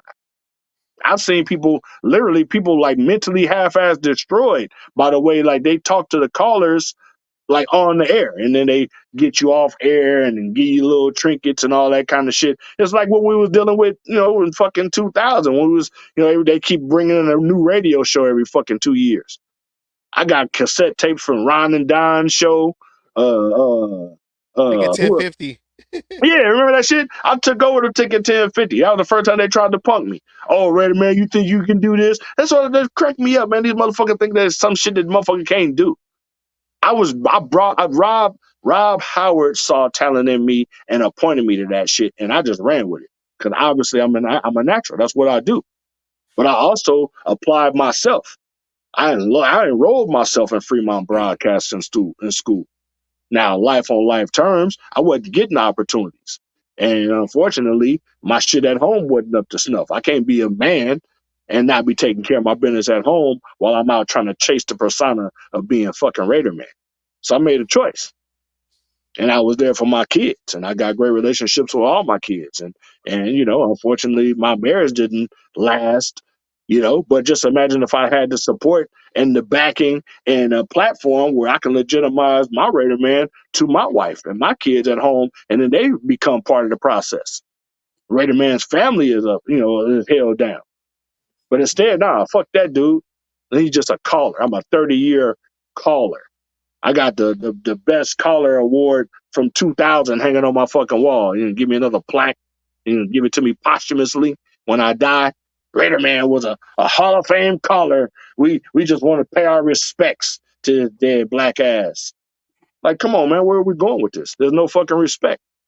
And I'm saying all this to challenge any motherfucker that challenge it. I really appreciate all the people that's using their superpower for good, that's out there really doing some really, really great things. But if you ain't raging against a machine that's destroying us, you helping destroy us. So, dig it. You know what I'm saying? Yeah. And that's what this platform is for. We do have to. We're in overtime right now, but we do have to end the show. Just win, baby. Hey, somebody get Bland out here to come kick that fucking field goal. Damn. Jeff Jagger, anyone? but we do want to do an episode soon, where we want to bring some of the originals to talk about, just the old. No, I don't want to say old times because then I may feel like I'm old too. The back in the day times, Coliseum, Lot D, even the other ones, the 66 side, the Hagenberger side, just remember what we started and where we're coming from. So we want to do an episode like that soon, just to remind people who we are. We're not doing this for fame. We're not doing this for money. But if we get sponsorship, hey, we're trying to get Budweiser too. We're trying to get them all. But just to help push the message that, Rail Raider Nation is not about clout. We're here for the team. The team is here for us. It's like kind of keeping that bridge together that is on fire right now. So we're trying to just bring it back. Lifestyle for some of us. I mean, it's not just it's everything for some of us. And I want to say this while you're saying that, Sam. I gotta say this, and this is all in all exclusivity, because you know how ideas get ripped, and what you putting that out there like that, somebody gonna try to steal and beat you to the punch. The reason why I started my podcast was to do just that. I'm not accusing you of stealing because we had these conversations. You are original Black Hole. Yeah. But my point about it is we got to find a way to bridge all of these things together so it can be done tactfully and be done right. Bring the real fellowship back to the system, because these are real friendships, brotherhoods that's being destroyed. The people that's monetizing and making the most money off of this shit have no idea what the background stories and what that did to certain families and all the rest of that kind of shit.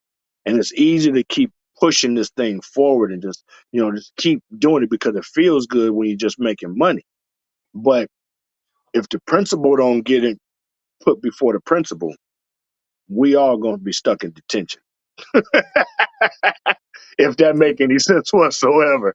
This shit will go fucking expel. We will be suspended dead on arrival. This shit will literally kill this brain. And these motherfuckers, whatever, it's a lot of somebody right now that's gonna see this shit like, oh yeah, he's a gatekeeper, he's a hater, whatever. Yep. And you a crook. Because you know damn well that you stealing fizzy lifting drinks, and we're gonna have to fucking sterilize the whole damn ceiling because you've been up there bubbling around and touching every damn thing because you fucking hard headed. Willy Wonka. And every time I drive past the Coliseum, I was telling my girlfriend that was my church right there. That was my church. That's why I say, in the Father, the Son, and the Holy Roller. Al and well, Mark wasn't really until now, but and you know Stabler. What? you motherfuckers, y'all excellent with y'all tape pool. Y'all seen Time Bandits? Savage, you young. Have you seen Time Bandits? No, not yet. No. Yeah, I'm pretty sure you have, but I'm making this as an assignment. Dig into Time Bandits. Make that your watch this weekend. Anybody that knows or got access to be able to stream, dig up Time Bandits and watch that movie. There's a particular part in the movie where there's a character called the Grand Supreme Being. And the Grand Supreme Being, I'm not going to give y'all the game on the movie. Y'all got to watch this motherfucker. But this entity, this essence, is like the creator of the scenario.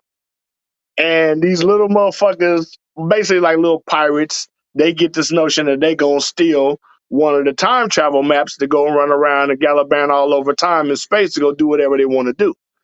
Long story short, it's this little sound bite that I keep hearing in my head that Raider Nation need to dig on. And all I hear is Raider Rob voice when I hear it.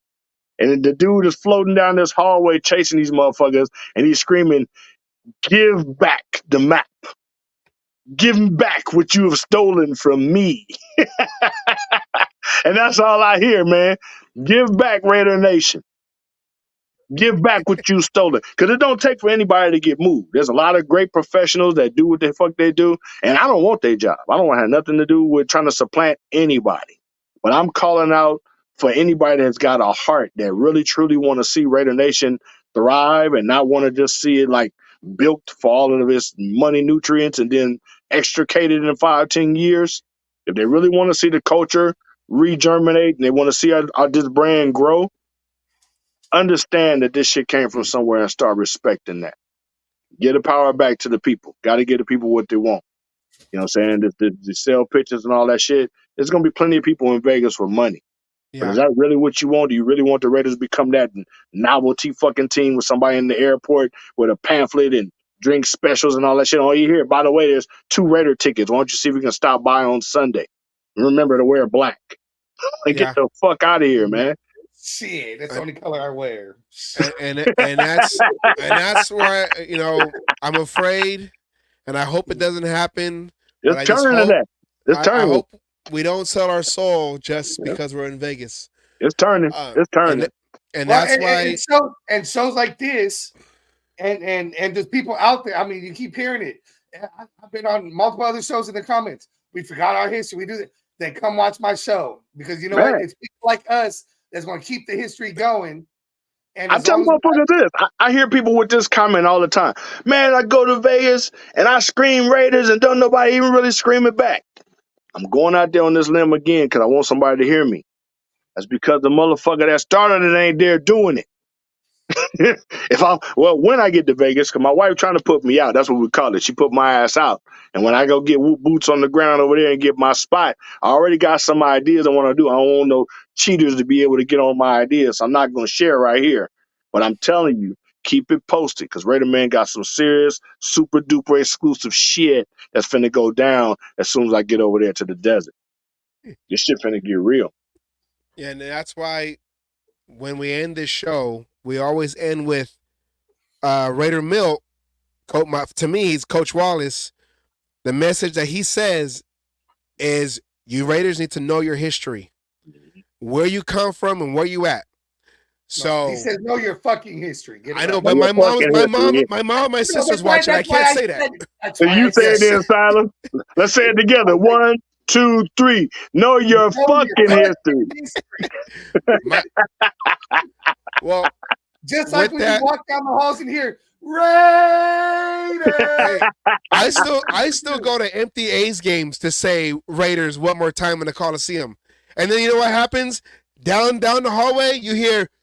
Yeah, we're still here. We're still here. We're still here. We still here, man. We don't die. We multiply. I don't care if it's Disney on Ice. I'm gonna be Raider. And you hear down the street or down the hallway. Yeah, we're still here. We're still here.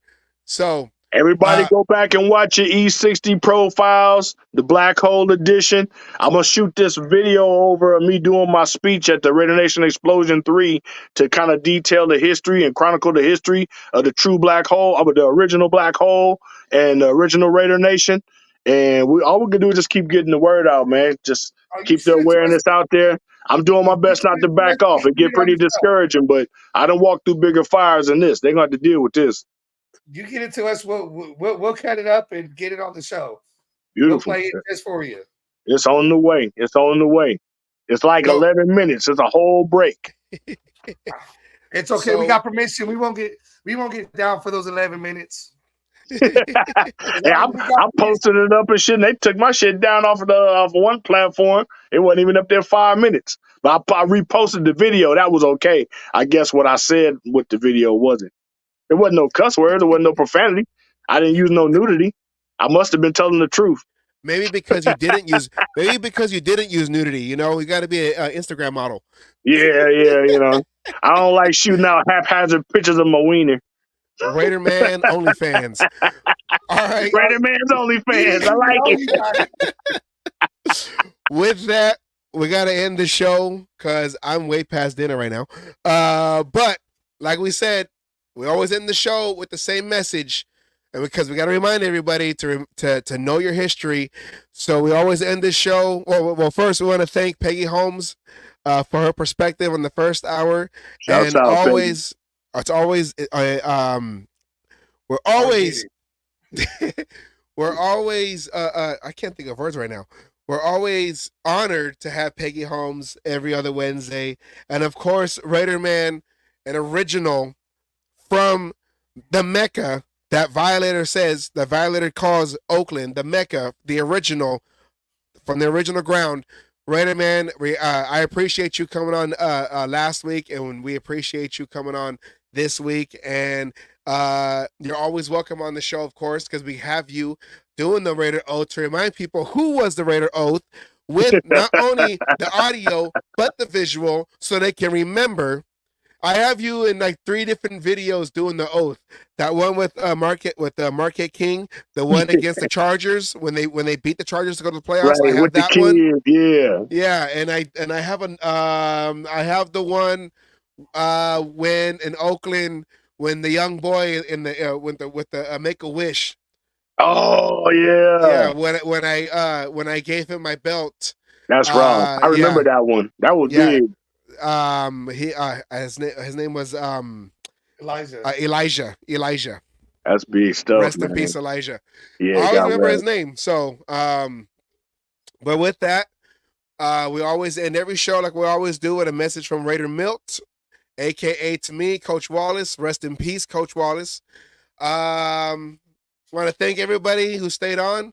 We were in overtime, but want to thank everybody who stayed on, who interacted in the chat lines. Once again, Peggy Holmes and Raider Man. This is Oakland Raider Savage and Asylum. Thank you very much. Good night. We'll be back next week on Wednesday for more cage match entertainment and Raider news. Give us the note before we go out. Hey, shouts out to Stoner Dude, Raider Rob, and the BBF. Beautiful Black Hole Steph. We've been battered and bruised, and we moved and come back. But our colors don't change. We're silver and black. This commitment to excellence starts up every year, and no powers on earth will drown out our cheer. So I pledge allegiance to the flag of our mighty silver and black, and unto these colors for which we stand, Raider Nation under a groove with free speech and liberty. Remember the twos. He who has ears, let him hear. I hereby declare I am a Raiders fan. You know we got to do this thing together on the way out, man. Come on. I am a Raiders fan. Oh,